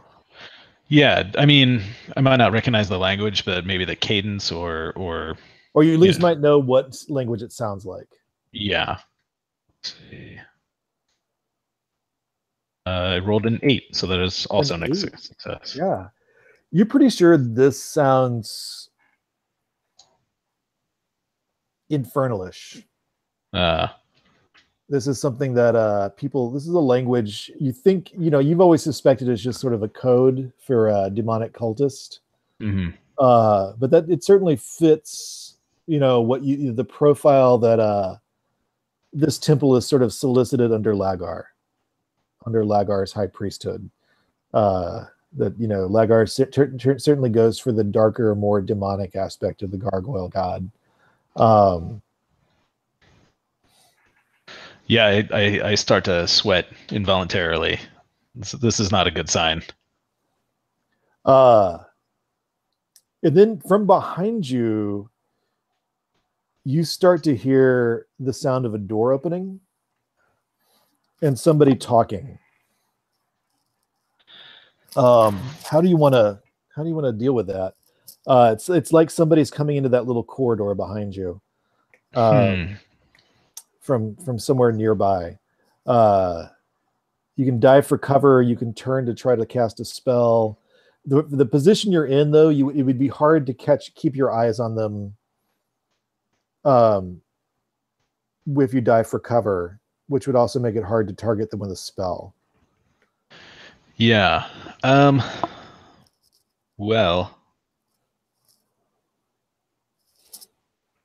Yeah. You can kind of go back into the hallway behind you that you've kind of come through, and try to stay quiet there. Or you can kind of dive into this dark room that's sort of right in front of you. That doesn't really have a doorway. It has a doorway, but no door on that dark room. Or you can sort of turn and try to cast magic on the people approaching. I think I'm going for the dark room. Okay.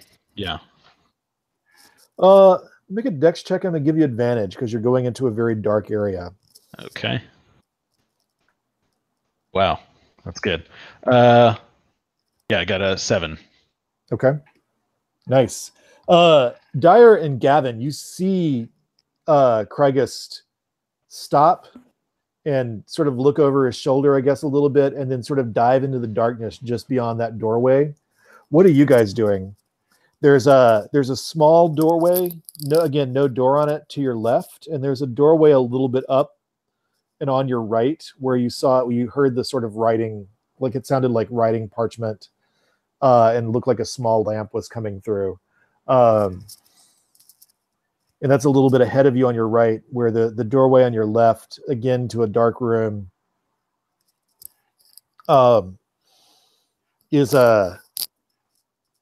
sort of kind of open just immediately to your left. Which way are you guys going? So on our left there, the door's open. Yeah, there's just a doorway, no door on it. And that's just a kind of a dark spot. No, there's no, there may be sconces for torches in there, but no one's lit them. So if we move into that area, we wouldn't be seen. Yeah. Would I have to drop the torch or put it out in some way? You could keep it lit, but I'd ask you to do a dexterity check to get far enough into the room that people coming down that corridor would not necessarily notice it. Okay. If you get in kind of behind the little wall there, they shouldn't really pay much attention to you. But if you just want to put out the torch and then dive in there, I wouldn't even ask you to check dexterity. Okay. Yeah, that's probably what I would do. Would be to kill the torch and just roll into the room real quick. All right. I'm gonna ask you to roll a D4. All right. A 1. A 1, yeah. In killing that torch, you sort of like smother it, and then you scrape all that pitch kind of off the top of it onto your cloak or your robe or whatever you're wearing. It's not going to be a functional torch anymore. So you're down a torch. Okay. But you guys can get into that room, sort of no questions asked. But it is pitch dark in there. So are they like walking past us? Are they staying still? So you're not going to be able to kind of see. You sort of hear them sort of moving, but and you saw them coming. They've got their own little sort of lanterns. Crygist, I'm going to ask you to make a wisdom check as they sort of move through the room or move past you, just to kind of spot what they're doing. Yeah, so I rolled a 12, so that's a fail. Okay. I might be sweating into my eyes at this point. Yeah. By the time you turn around from sort of diving in, they've already got the doors open, and whoever came down that hallway into it, you can see you can sort of see the shadowed back of their robes. You can't make out much detail about the robes before they sort of loudly close those doors again. So by the time you sort of got into position and were able to sort of look through the shadows at the people coming down the hallway. You couldn't really make out much about them. And you guys hear the doors open and close again. And there's just the sound of writing sort of coming off from sort of opposite where you guys are, Gavin and Dyer. And you can still hear that chanting from just right by the door, Crygist. And you can see a little doorway in this room, just in the very, very faint light spilling out from the hall, that, you know, unless these are super tight little rooms, that would have to be the room they were in when they came out. Crygist. That would have to be a second entrance to the little square room they were in when they came out. Okay. Kind of on the opposite side. Or not the opposite side, but kind of catty corner to the door they came out. Okay. And man, you're lucky, because if they'd come out the door you're next to, it would have been really hard for you to like find a place to hide. Right. What do you guys want to do? I kind of want to peek into that room that we hear the writing. You're pretty stealthy. You can try to like sneak your head around without getting spotted. You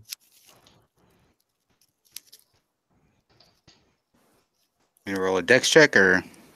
Yeah. Make a dex check. Where's my dex? 10. Yeah. That's about 50-50. I rolled a nat 20. A nat 20.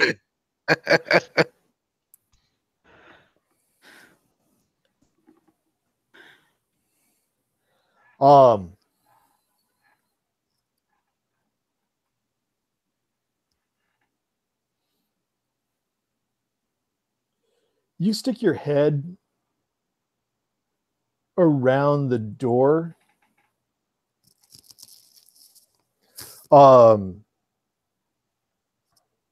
There, Dyer. And you bump into a piece of furniture with your knee as you're trying to like look around the door, and you're trying to have to pivot yourself around this wall that's a little wide, a little broader. Did I hit it with my bad knee? That Gavin. Yeah. Yeah, you hit it with your bad knee. There's a chair sort of right there. You just gonna clobber into it. And Abby's two brothers turn around to look at you. Great. I'd like you to make a wisdom check. Oh, it's probably not going to go good. Nope, 16. As they look at you, in the back of your mind, you hear sort of a snorting or a snoring. And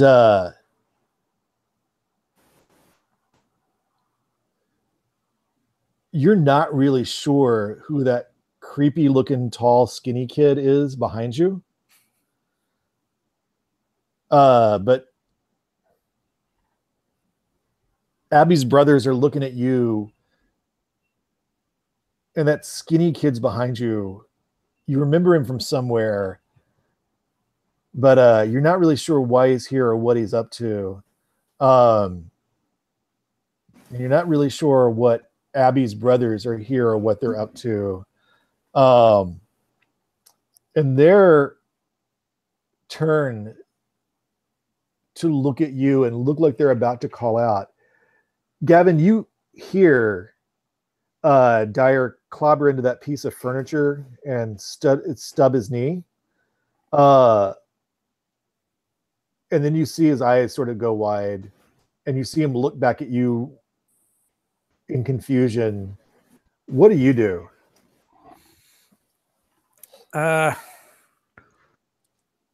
Am I able to see what, like, do I see the other people in the room? No. You were sort of behind him, okay.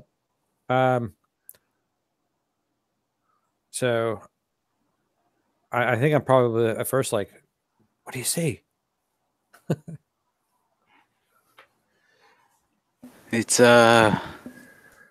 Dyer, the AJ. weird Oh, go kid ahead, Richard. talking. The Dyer, the weird kid is talking to you now. And you hear them say, Dyer Skullhand. I'm just like, hey guys. Start to move towards you. They're not drawing them, but they're pulling their robes sort of open enough that you can see they're armed with sort of long knives under their robes. They're making sure you see that. Craigist. Yes. The chanting continues. Mm-hmm. And you can see that Dyer seems to be checking out something at the other end of the hall. I don't think you, like with the walls the way they are, I don't think you hear anybody say anything from where you are. Mm-hmm. But the chanting from where you are with the double door so close, the chanting is very close. And there's also that small room behind you where they seem to have been coming from. What are you up to down there? Well, yeah, I don't sense anything amiss from Dyer or Gavin. So it sounds like things are increasing in intensity beyond the large doors. But this might be a good opportunity to check out that tiny door. I mean, I'm fairly certain there's no one in there. Right. So I'm gonna just go over there, and I'm not even gonna check the door. I'm pretty sure it's not trapped, and just kind of ease it open and see if I can make anything out. Okay. You're right. It's not trapped. It opens sort of squeakily, but there's no one in the room. There are a lot of robes along the walls, including some that are definitely more decorated. There's some hanging lanterns in this room. There's some of those small ritual lanterns you saw. Uh-huh. And there's a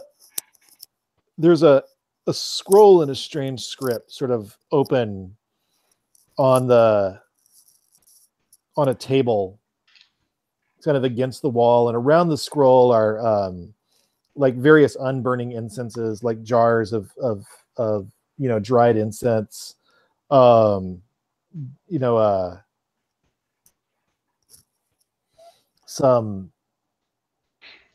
some knives, they don't look like ritual knives. These look like small utility knives. Mm-hmm. And then several small books, including in some small scrolls sort of against the wall, kind of just in storage.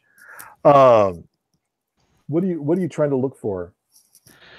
I mean, I noticed that the robes and the ceremonial lanterns have some probably immediate practical use, but I'm kind of drawn to the scroll that you said there's one kind of in the midst. Right. I'm kind of drawn to that one. So that's my immediate interest. I want to check that out, and then after that, I'm probably going to move on towards grabbing some ceremonial lanterns and robes. All right. Dyer, Abby's two brothers are moving towards you. You've said hi to them. And they look like they're going to try to grab you. I think you should start by rolling initiative, which is just making a roll for your dexterity. And then telling me whether you succeed or not. You just want to roll under it. All right. Nope. I rolled a 19. All right. They lunge for you. So I'd like you to sort of make a roll with... you can try to get away from them with dexterity by getting away from them, by just physically moving to someplace else, or you can try to just sort of push them aside to keep them from grabbing you. How do you want to approach this? Well, yeah, Dyer's all about brute force, so he's not going to try to duck them. He's gonna try to manhandle them. Kind of push back. All right.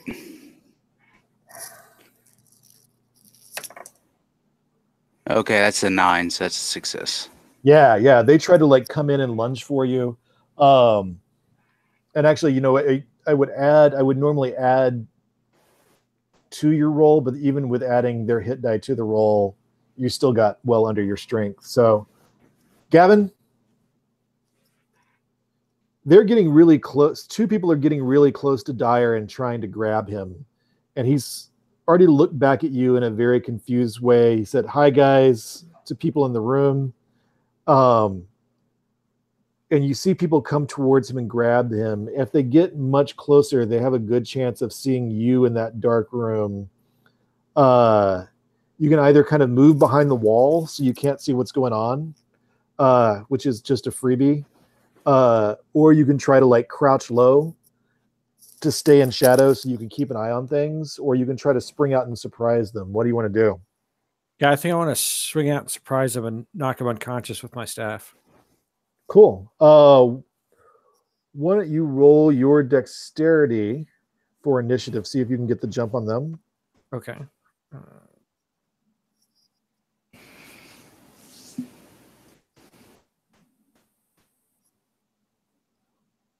No. Oh man.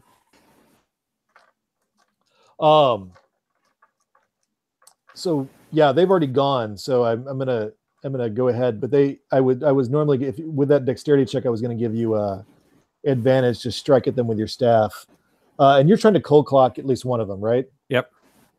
So let's just roll that cold clock. Add 1 to your roll. All right. Since he has more hit die than you. Okay. 11. What was my my strength is a 10. So no go. Yeah, so you kind of pop along the side of the door.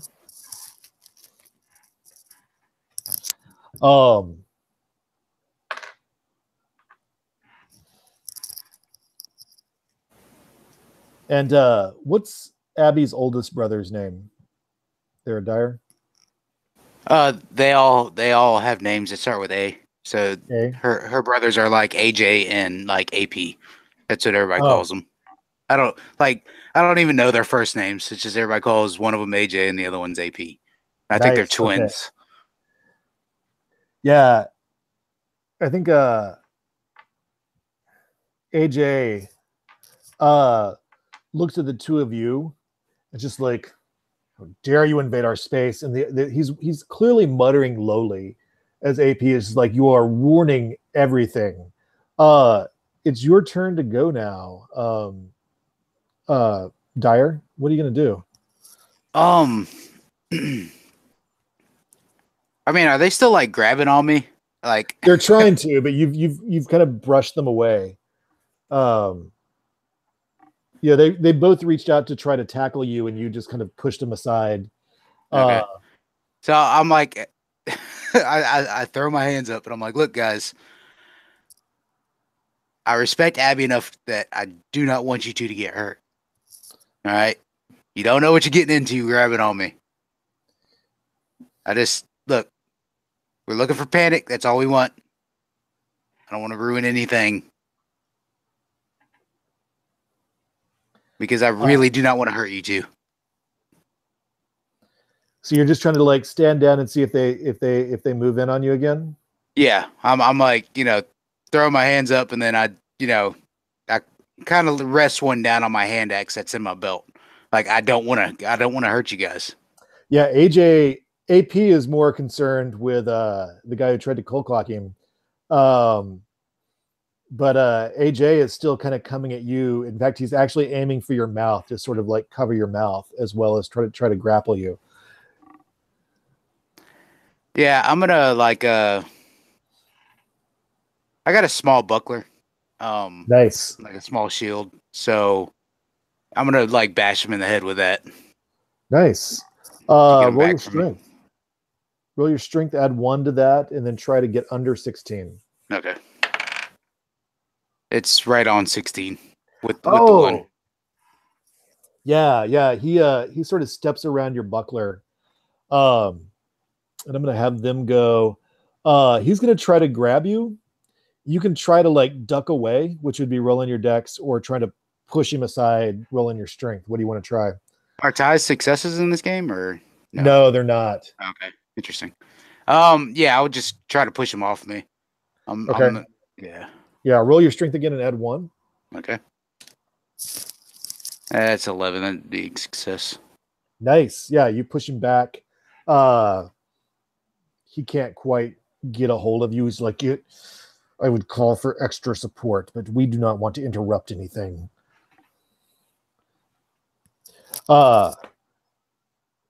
AP is coming at Gavin. Gavin, I like to give people a choice of whether they're trying to get away with dexterity, as long as they have open space to do so, or whether they're trying to like sort of block with strength. What are you doing as he tries to grab you? I'm gonna try and block like with my strength. Nice. Okay, try that. All right.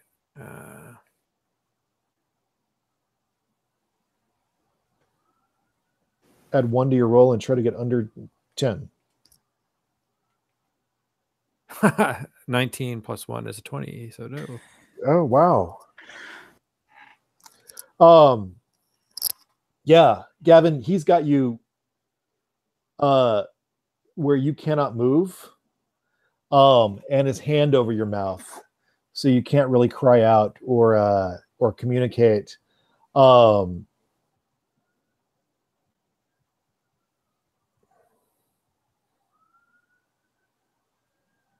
Crygist, you're looking at that scroll in that room.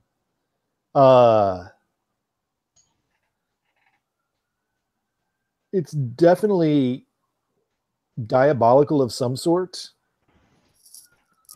but it could make sense. You could be able to sort of make sense of it. Why don't you check your intelligence if that's what you want to do?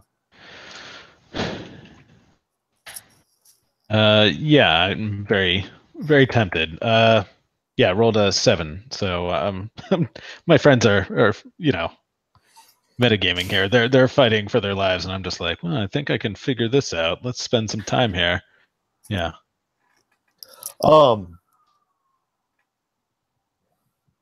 I've got a flashback question for Gavin. Gavin, like most of the gods in the city-state, the Gargoyle god is neither particularly good nor particularly evil. It just sort of is how you approach him and what you want him to do.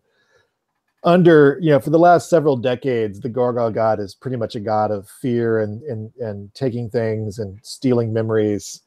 But an old legend, something that somebody in your family told you, not your father.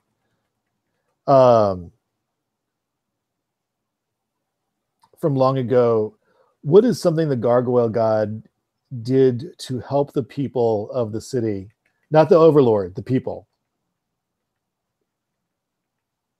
And that's a question for Gavin. So what did the god do? Or what did this thing that's supposed to be a god do for the people of the city, not the Overlord, right, according to an old story?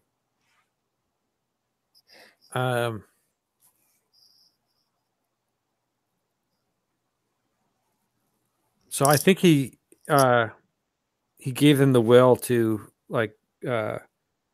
free themselves from bondage. Okay.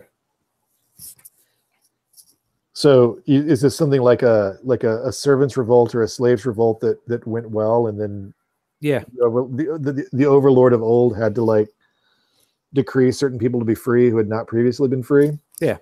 Awesome.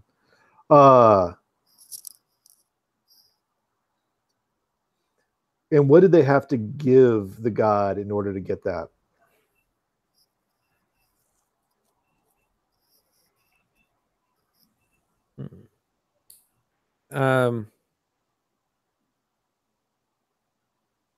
I think they had to pledge, some degree of allegiance.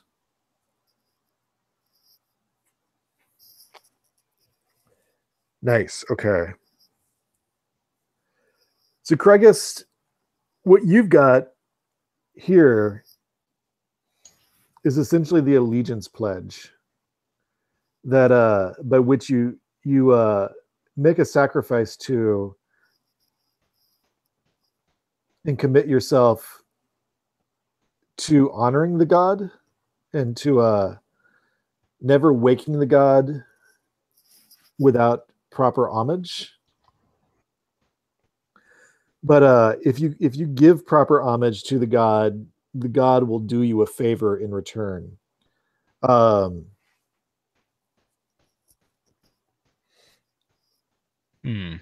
So homage is almost always a sacrifice of some sort, meaning or sort. Young people are meaningful sacrifices. Powerful people are meaningful sacrifices. People who are significant in some way are the most meaningful. You were about to ask me a question. Sorry.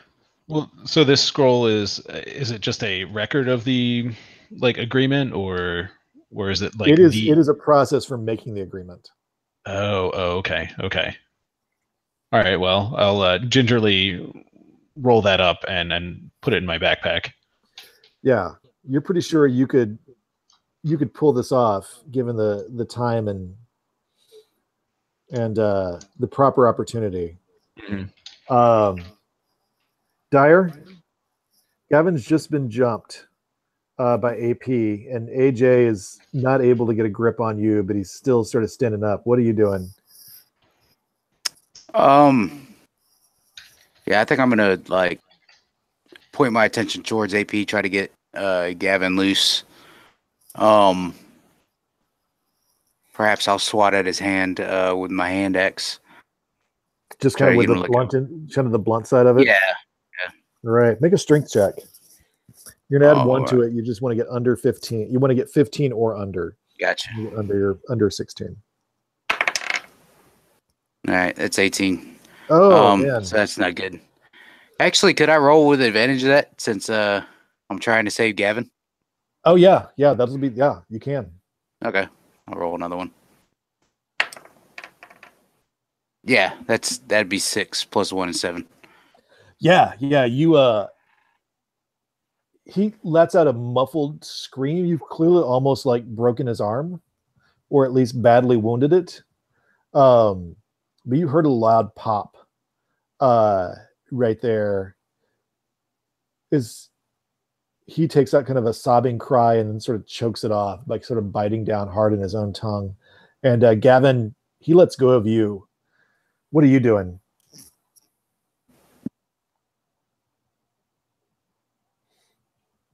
So I think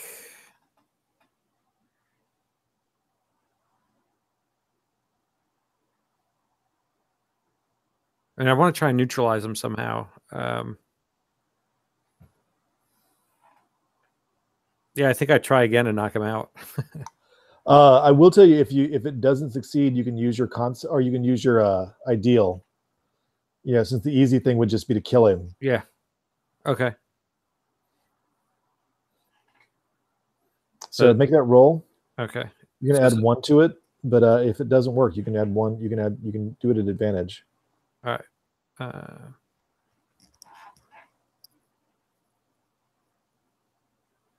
So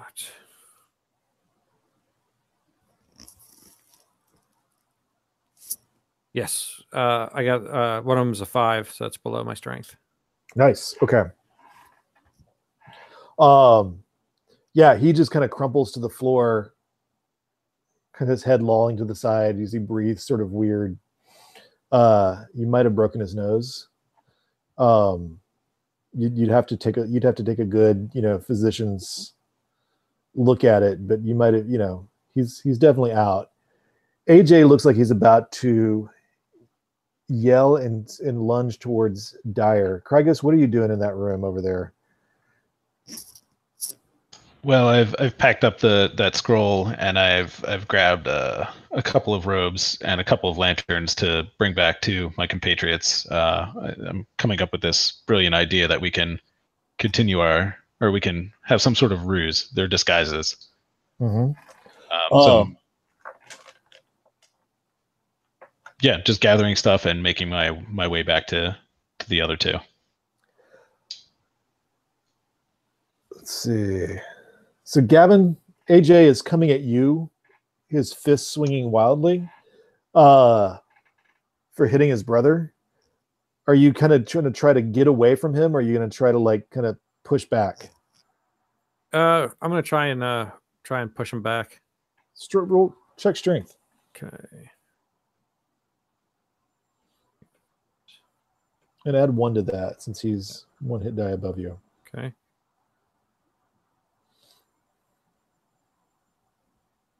A 4 success. Nice. Yeah, you push him back. Do you want to hit him with your staff again to try to cold cock him, or? Yeah. I think I kind of like push him off with one end of the staff and try and swing it around with the other end and knock him out. Yeah. Okay. Reroll. It looks like I got a 4 again. Nice. Yeah, he's out. Craigus, you apparently missed a fight as you come around the corner with those robes and those lanterns. What are you guys doing with those two knocked out bodies? Are we inside that room that we heard the writing come from? Yeah, it's just it's a storage room. There's a couple of desks. They're clearly writing things down on kind of a scriptorium sort of setup. Kind of makeshift scriptorium. What are they writing? Like, can we read it? Yeah. Why don't you walk over there? Craigus, you've already read this, right? You've already read this kind of script. Sort of make out the code or script it's read in. I don't think it'd be obvious to Dyer with your background. I'd let you make an intelligence check, except your friend Craigus is right there. And he can look at it. It's a lot of pages. You make out, Craigus, the story of some like street bravos drunken night where he got thrown out of a tavern and fell asleep in the rain in the street. And there's another page, that was open, and these are just scrolls that are getting inscribed, but there's another page that is open of a physician mixing something wrong in the apothecary lab, and then it burning someone that they meant to heal, and the guilt they felt. Interesting. Yeah, I mean, I would just kind of describe what it is. Briefly, and say, it sounds like some poor attempts at fiction. It's odd, but not very interesting. I'll kind of thrust some robes at both of them. Say, here, I got you some disguises. Hopefully we can avoid more of the same. What do you guys want to do now? Well, it seemed like AJ and AP were wanting everything to stay quiet for a reason. Right. What do you say we disrupt this whole damn thing and make as much noise as possible? It's not a terrible idea. Yeah, I mean, whatever they're up to, it doesn't bode well for our friend. How about this? I could be the distraction if you two want to slip past them. Oh, and try and get to Panic. Right. So what's your plan? Are you opening the door and making all the noise, or are you trying to sneak in the room and then cause a... It might actually... It might work better, not to run with your plan, but it might work better if I'm the distraction. I'm thinking mostly because I do have a time limit, and I apologize. For some reason I thought this was only 3 hours and not 4. I think we were doing it for 3.5, but yeah, that's okay. Completely fun. Not a problem at all. Okay, well, if I have to duck out, I mean, I could be causing the distraction, and the other two could carry on. So that's my thought. All right. If you're okay with it. What do you guys think? Yeah, I mean, that's fine. From outside the game standpoint, yeah, if you had to take off Met. So again, the question is, do you want to like cause a distraction outside the door and then storm in? Do you want to try to like cause a distraction, sneak into the room and then cause the distraction there? Well, my idea was to cause a distraction outside the room to maybe get them to come draw out. people out. Okay. Yeah. All right.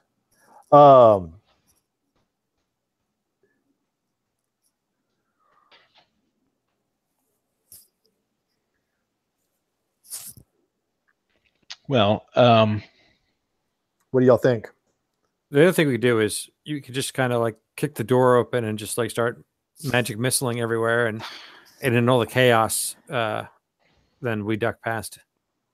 Yeah. That's also an option. Yeah. I like that. I also think that fire can be very distracting. So. Oh yeah. Yeah. Well, I'm thinking maybe I'm just like looking around in this room, like maybe, I've got still a flask and a little bit, more than one flask of oil left. I mean, I can light something in here, cause a large distraction, and then hopefully, beat a fast escape while you two press on. Maybe we could light the storage room on fire. Like we could go to the other side of the doors.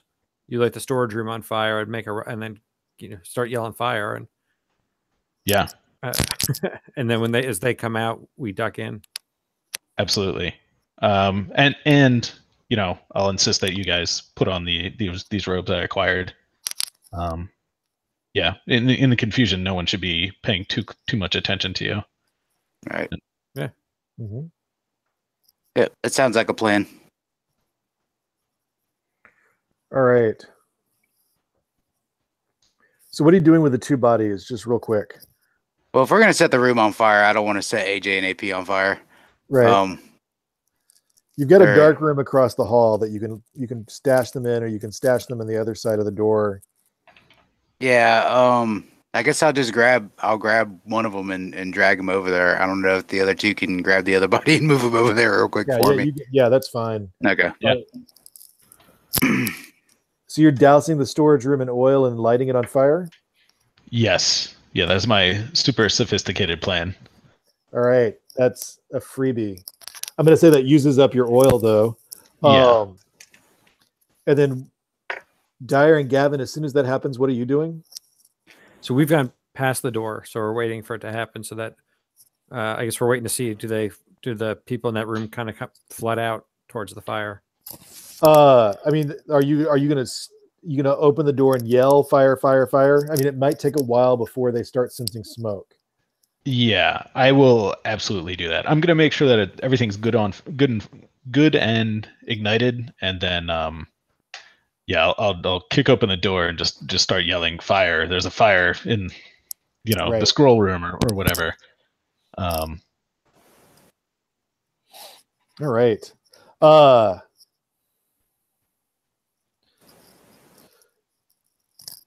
Craigus, make a charisma check just to sort of keep up the pretense as you open the door and then run. Okay. That's a fail. Oh no! 18. Okay. Yeah. Gavin and Dyer, where are you waiting to see what happens? I imagine we were probably waiting in that little dark room with the bodies. Okay, cool.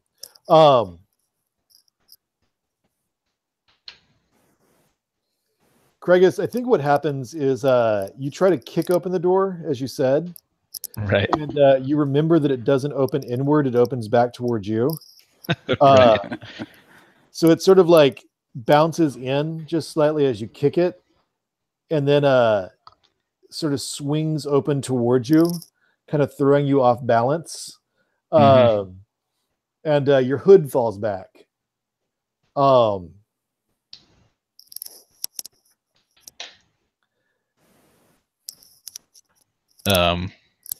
that's not good. And then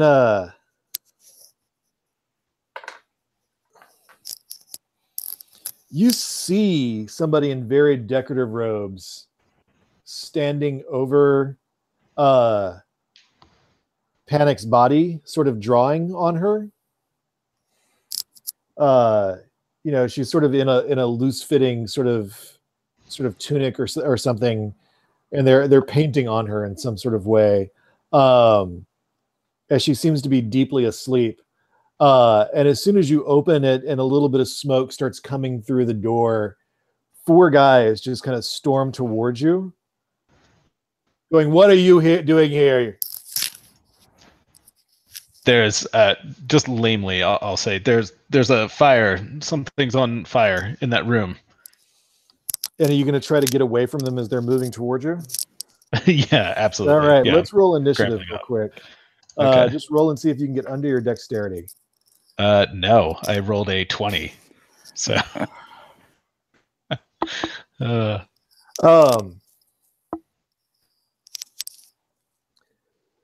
they are coming at you with knives drawn. Are you going to try to get away from them and dodge away, or are you going to try to and put some distance between you, or are you going to try to like sort of brush them off? Yeah, I think I'm definitely going to try and put some distance between me and them. Okay, I'm going to need you to check dexterity. I would normally apply a penalty to this, but let's just see how it goes. I'm going to have you check dexterity 4 times, since there's 4 of them coming at you. Oh, wow. Okay, so I have 1 success, 2 successes, 1 fail, and 1. I rolled a 1, so I don't know if there's a crit in this game or not. But so 3 successes, 1 fail. 3 successes, 1 fail. Roll a d6. All right. I rolled a 1. So Gavin and Dyer, you see, and you're running back towards the main entrance, right, Crygist? Yes. Yep. Or back towards the front of the building. Crygist, you see Crygist sort of run towards you. I'll go ahead and roll damage just because. Crygist, you surge forward and seem to be getting away from them as one of them sort of takes off in a sprint, catches up from you. And what you see, Dyer and Gavin, after hearing a lot of commotion, is one of them sort of plunge a dagger, almost missing Crygist, but scraping along his shoulder, sort of opening a big wound underneath your new cloak, in your tunic or whatever you're wearing as a shirt, doing 3 damage. You can take out any armor, which I don't think you have as a conjurer from that. But yeah, he's doing 3 damage. And definitely sort of having a hand on you as you tried to get away from him. There's more people behind that you can't quite see. Gavin and Dyer. But Crygist is wounded. There's 3 people kind of coming down the hall. What are the 2 of you going to try to do? Since you're going to surprise them, I'll let you go ahead and just attack now, since they will not see you coming or expect you coming. Do we want to attack, or do we want to try and slip past them and like blend in with? Yeah, we were gonna dip into the room. That was what the distraction was for. Okay, gotcha. So what I'm gonna have you do is do dexterity checks to see if you can kind of slip behind them, and then Crygist, if they're successful, I'm gonna have you make a dexterity check to see if you can bolt away from this guy finally. All right. And I'm gonna roll with advantage since Crygist and I appreciate each other's magic. Magic, yeah.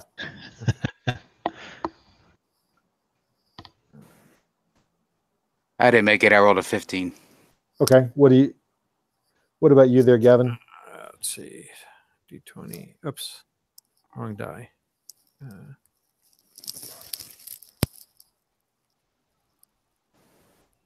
I got a 10 and an 18, and I think my dex is 8, so failed. Yeah, both of you run out, and 2 of them sort of like, huh? And you surprise 2 of them, but they've definitely seen you now, so you can act against them.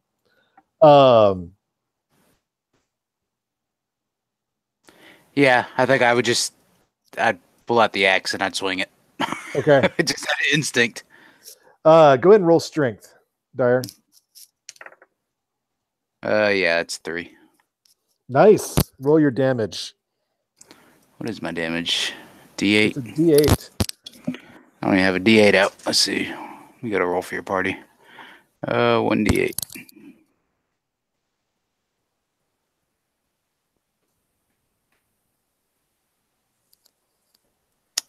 It's an 8.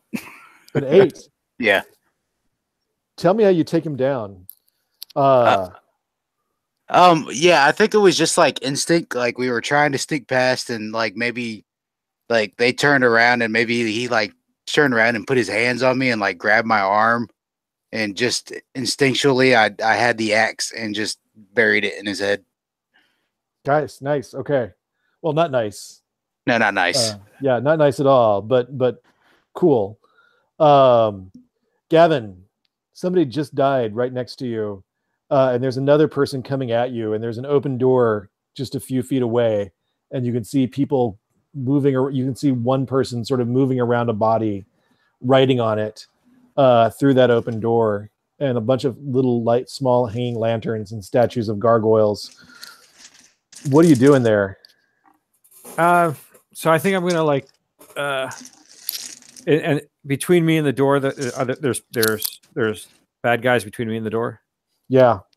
Well, there's one sort of who's already come out the door and was about to move down the hall when you made enough noise to surprise them and they turned around. All right. So I want to. So there's the door in one direction off, kind of in front of you, and off to your left, there's somebody kind of coming at you, trying to stop you. All right. I'm gonna do like a little, kind of. I want to try and sweep him off his feet with my paw so I can get to the door. Nice. Okay. Make a strength check. Okay.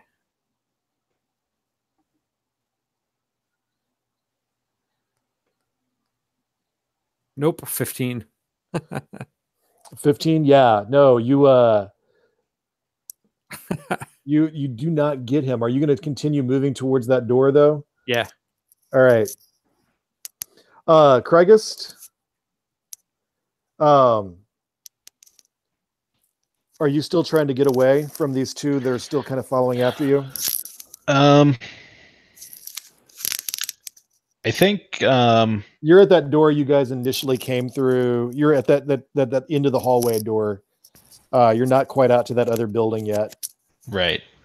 I think what I'm going to do is, I have one spell memorized, so I think I'm just going to try and fire off my sleep spell again. Nice. Okay. So...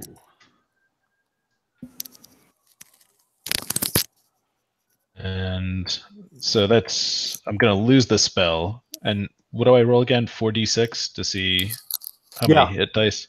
Yeah. All right, so I got 10 on that. Now, you've not used magic saves yet.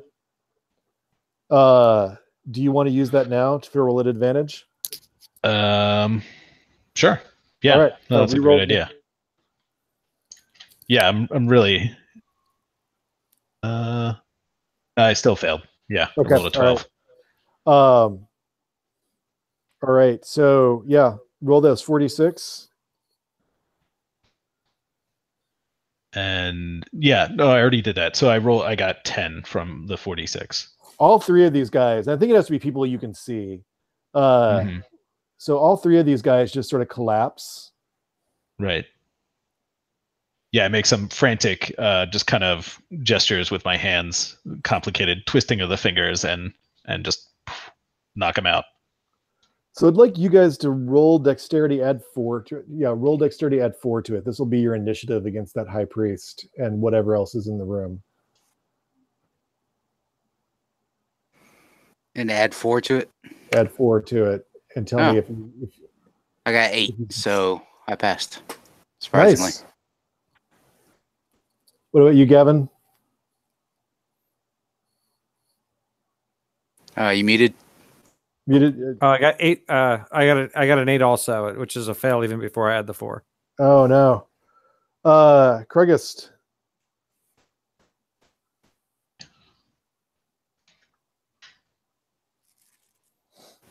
I rolled a 1, so good.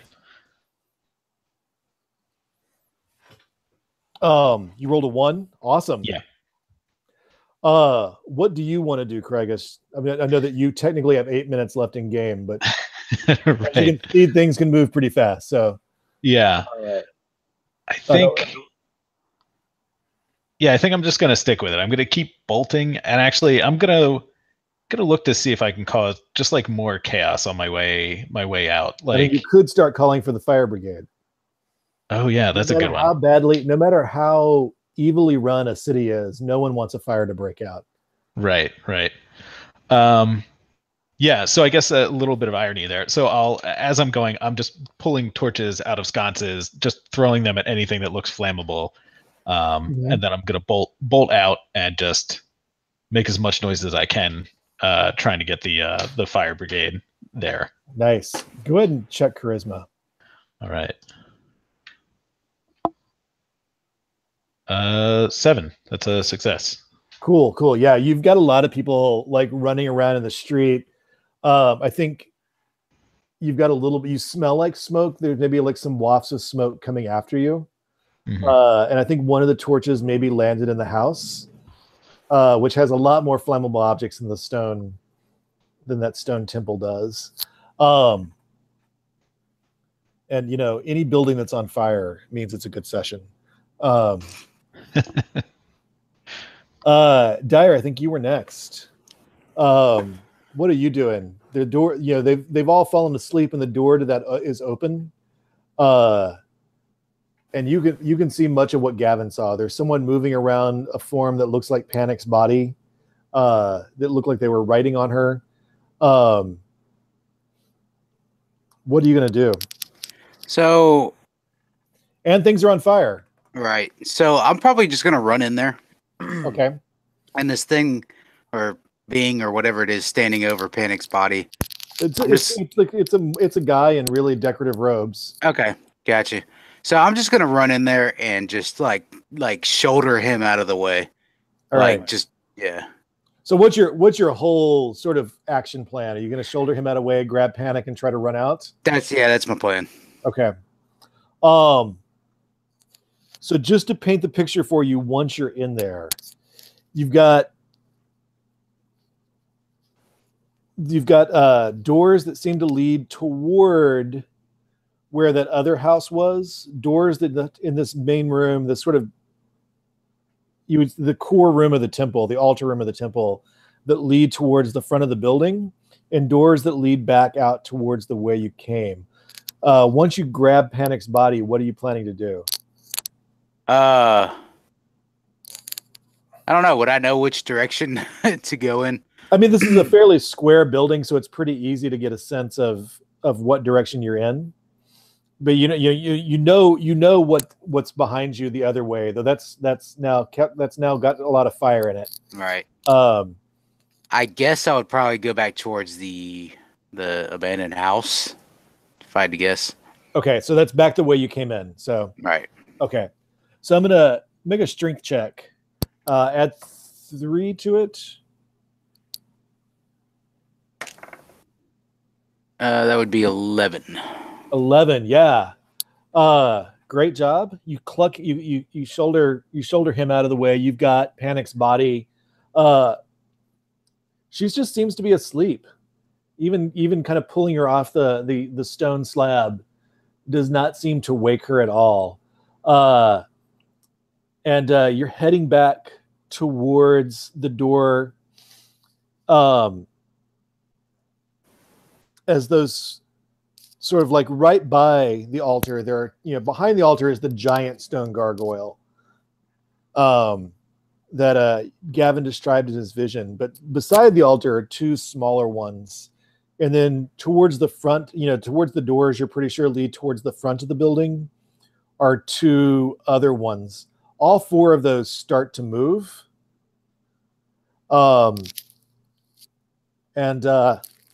You are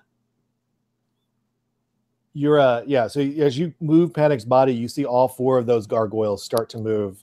Gavin, what are you doing? You can see the ones that are sort of in your line of sight start to move, which would be all the ones except for the one closest to, kind of closest to you. You can see all 3 of those starting to move.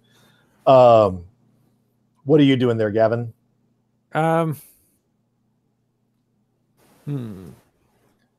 And Matt, if you need to slip out, as you need to, feel free to do so. If you've not already done so, I realized I was not looking at the screen. No worries. Yeah, I'll do that. Thanks. Okay. I'm wondering if I should try and use my use healing hands to try and wake Panic up to free up the fighter. Oh yeah. Sure. Yeah, I think that's a great idea. All right, so I got to roll my D4 now. Yeah, roll your D4. Do not get a 1 or a 2. Yeah.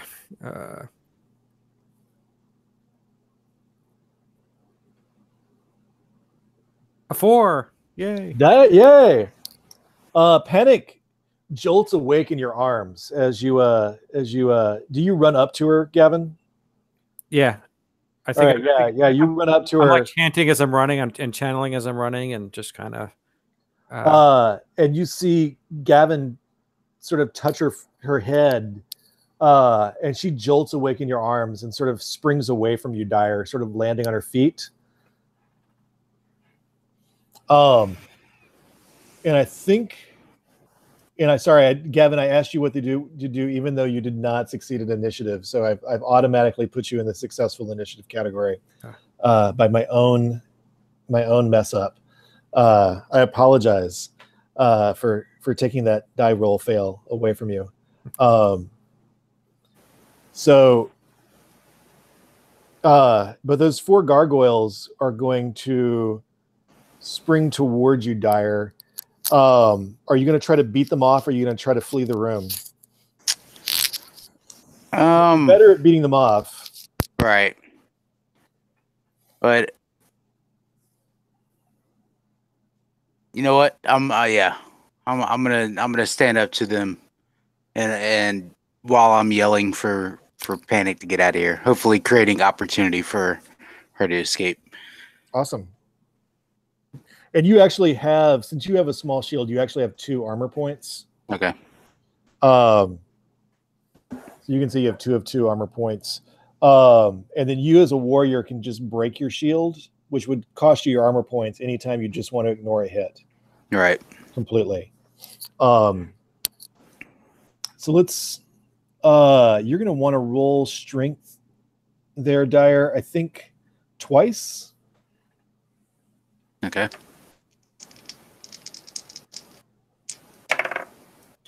I got a 20 and a 13. A 20 and a 13.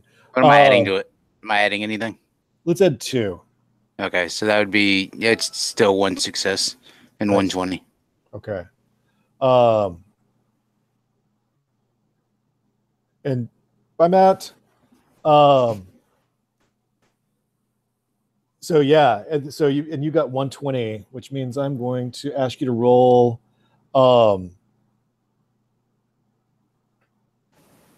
Give me 1 second. I'm going to ask you to roll a D3. So, just a D6 and half of it. Okay. But actually just roll a D6. So I would say a D3 and then double it, which makes no sense. Just roll a straight up D6. It's a 6. Okay. Yeah. You're going to take 6 damage, as one of them hits you with its claw. All right. And then I would like you to roll a D4. It's a 3. All right. You're going to take 3 more damage as then it bites you, as it uses the claw to bite you. So can I soak that with the armor? At least you can soak 2 points of that with the armor, or you can, with that claw attack, you can completely break your shield, and then just take the bite attack. Okay, yeah, I'll do that. Yeah. So I'll just take 3 then. Yeah, the claw just sort of breaks your shield in half and pulls it away. As you were getting past the other one, but then it bites you. And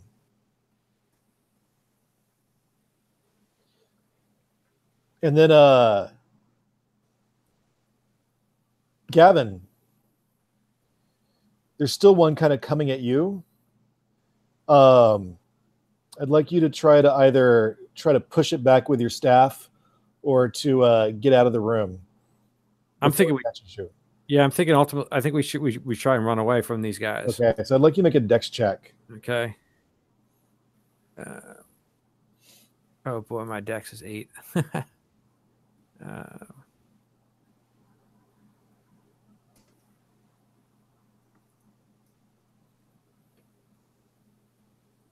A 10. Nope.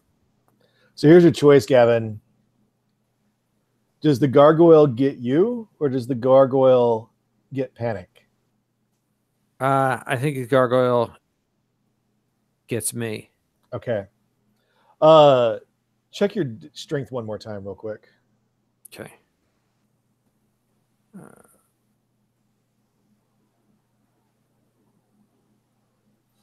That's an 8, and I have to add 2 to it.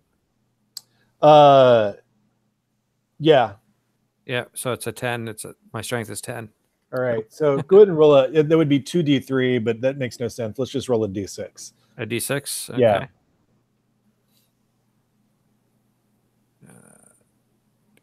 1d6. 6.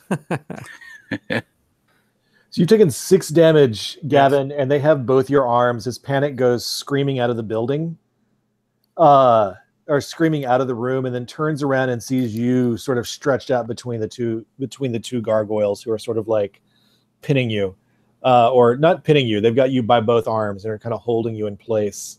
As the high priest turns around with a knife. Dyer, what are you doing? You know what? I would just go after one of them that's grabbing Gavin. Okay. Make that strength check. All right. Am I adding something? Add 2 to it. That's 14. That's a pass. Nice. Clobber it. What do you got there? D8. D8. 2. Oh no. So I got a question. This extra attack, how does that work? You can attack the other one. So anytime you have non-consecutive targets, and this is an adaptation I pulled in from the alternate rules in the SRD. So normally you just make an extra attack. I like the one that's just like you're going after 2 different targets. Oh, so you can't attack the same target twice. Yeah, you can't attack the same target more than once without attacking, but that's when you make second level, you'll get an extra. You get 1 attack per level on non-consecutive targets. Okay. If you had just 2 targets and you were 3rd level, you could hit one, hit the other, and then hit the original one again. Oh, okay, I got you. But you can't hit the same person twice in a row. So I can attempt to hit the other gargoyle when you're 2nd level. When 2nd level, gotcha, Yeah, gotcha, you gotcha. get 1 attack per level. Okay, we're good. And sorry, that takes a little more explaining than the basic extra attack, the super simple extra attack rule that's actually in the rules. So, Gavin, you can try to break out of this, or you can just try to punch one of them. What are you going to do? I guess I'll punch one of them. All right. Yeah, make that. I mean, both of them would really be strength checks, but I want to know if you're unlikely to get away from them this term unless you try to break it. Yeah. Okay. So strength check.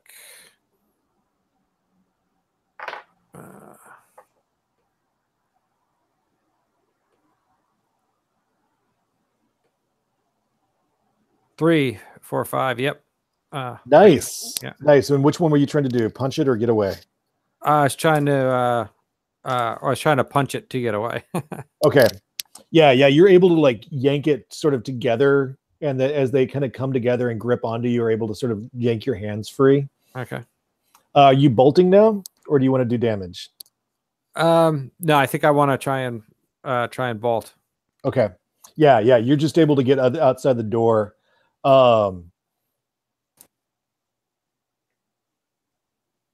Dyer.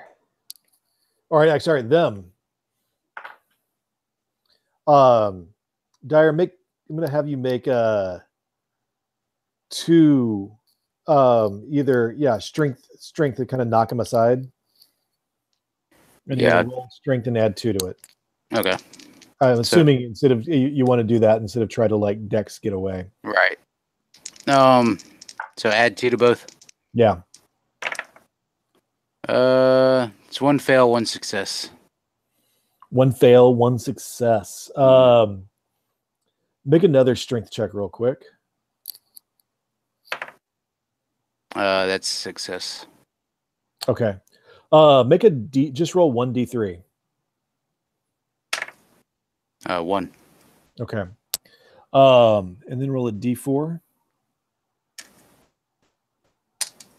2. Okay. So let's you're gonna take 3 total damage as you've lost your shield now. Okay. But you've gotten away from the other. You've pushed back the other one. The 2 smaller ones are coming at you, Gavin, and they're gonna kind of attack as one. Why don't you, as they kind of come barreling through the door after you, are you gonna kind of push back away from them or try to get ground and get away?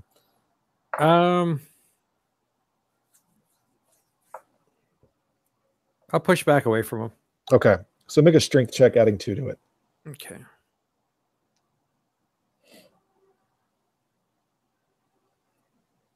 Six, 7, 8. That's yep, it works. Wow, that's awesome. Yeah, you get away from the 2 of them.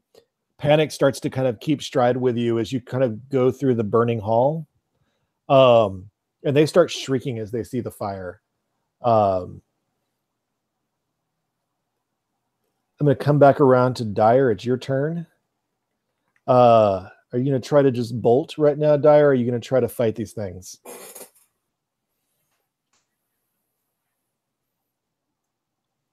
You're on mute. Sorry, I wasn't saying anything important anyways.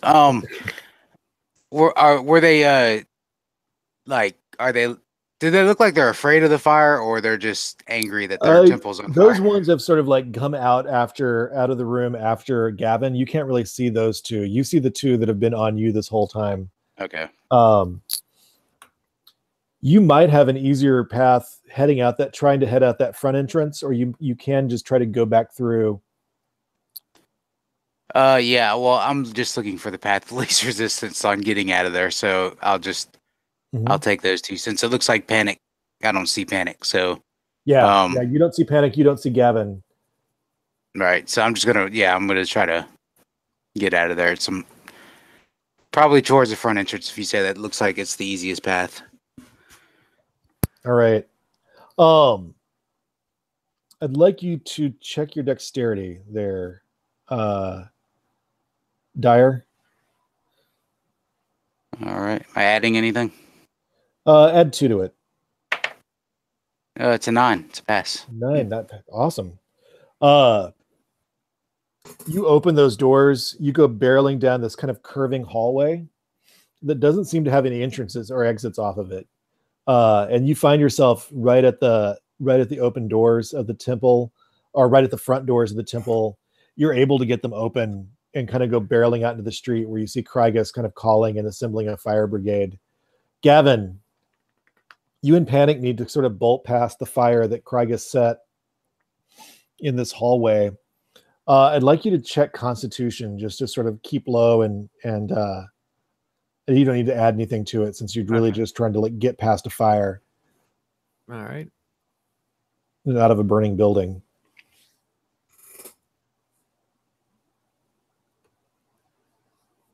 No. What'd you get? I got a 14. A 14? Yeah. Gavin, I'd like you to roll a d6. Okay. Uh-oh. What'd you get? Well, I know. I was just, here we go. A 2. I will tell you, I was just going to pass any extra damage you got off to Panic. Right. As you succumb to the smoke, let's check your...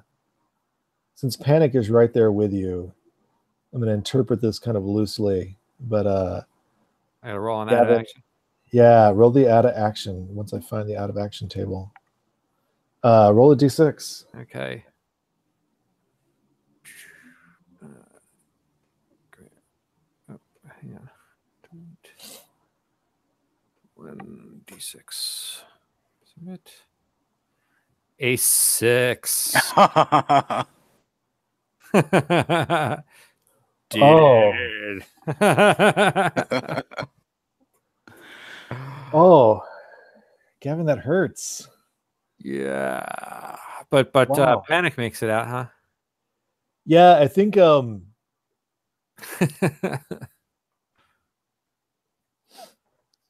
you Well, actually, wait. As a physician's apprentice, I know a lot about death. So can I roll on Can I roll advantage on the out of action? sure. I had not intended that, but sure, why not? Let's see Okay. what happens. Roll a 5. Oh, You see Panic take a spill, 5 is disfigured. Charisma reduced to 4. and you try to kind of like duck down and help her, and you pull a burning tapestry. Sorry, off, sort of on your. You pull a burning tapestry, sort of off on your, onto yourself, and as you sort of clear the edge of that, and you feel yourself being really badly hurt, and screaming, and then the next thing you know, Panic has you in the street as several buildings around the Temple of the Gargoyle are being pulled down. So I roll a 1d4 for my new hit points, right? Or for my. Well, we'll yeah, we're gonna. It's the end, yeah. Yeah, it's the end. And you're sort of in the shadow of the inn.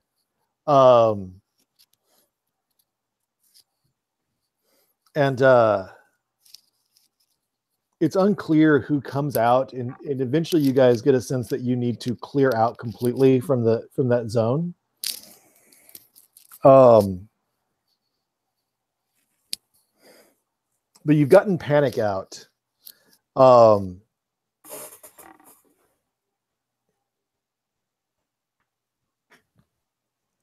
You've gotten Panic out, and you're away from the neighborhood. You have no idea what happened to Abby's brothers in that dire.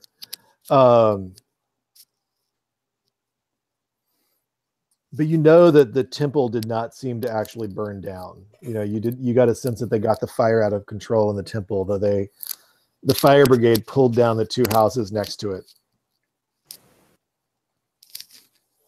And clearly the temple is in some the temple's priesthood or whatever is in disarray. But that later that night, you see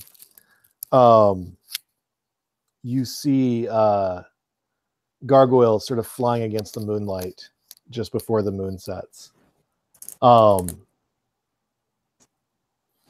Let's do a mini epilogue with what you guys do the next day. And we'll start with I'll pick on Dylan first, and we'll start with Gavin. Okay, I'm gonna go quick because I got to pee really bad. Oh, that's okay. So I think Gavin just basically spends the next day kind of recovering. He's obviously got some bad burns and stuff from this. So maybe Panic is helping me recover though. And what about Dyer? I think Dyer's there too. Telling Gavin like, look, you brought me back from the brink. You coming back from the brink, and I think kind of flashes forward after that, and me and Panic walk out the front doors of the infirmary or wherever we're at with Gavin, and I see that tall kid I was talking to earlier out on the street, you know, like he's waiting on Panic, and I just kind of look at him, you know, kind of give him this "told you so" look. You know, I told you I was going to bring Panic out of there. I'd like both of you to make dexterity checks. I'm not really sure.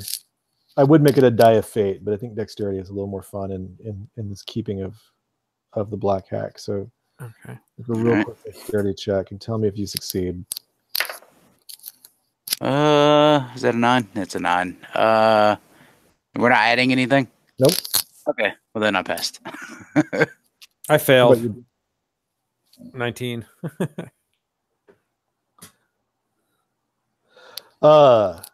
It's a few days later when the Temple of the Gargoyle starts putting out wanted signs. And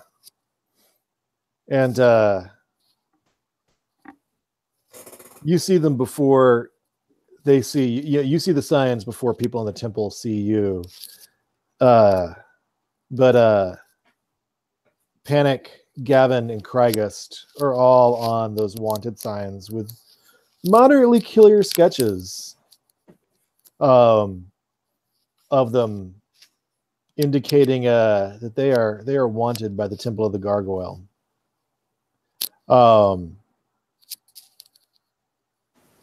And I think that's it. Thank you guys for playing. Thank you, Pat, for jumping in tonight. Yeah, no problem. Yeah, thanks. And Dylan, I know you want to take a break. If you guys want to take 5 minutes, and then we can do a quick round of Roses and Thorns if you feel like sticking around. Yeah, I'll do Roses and Thorns. Yeah. That's But cool. let's take 5 real quick before that. Oh yeah, that'll work. All right.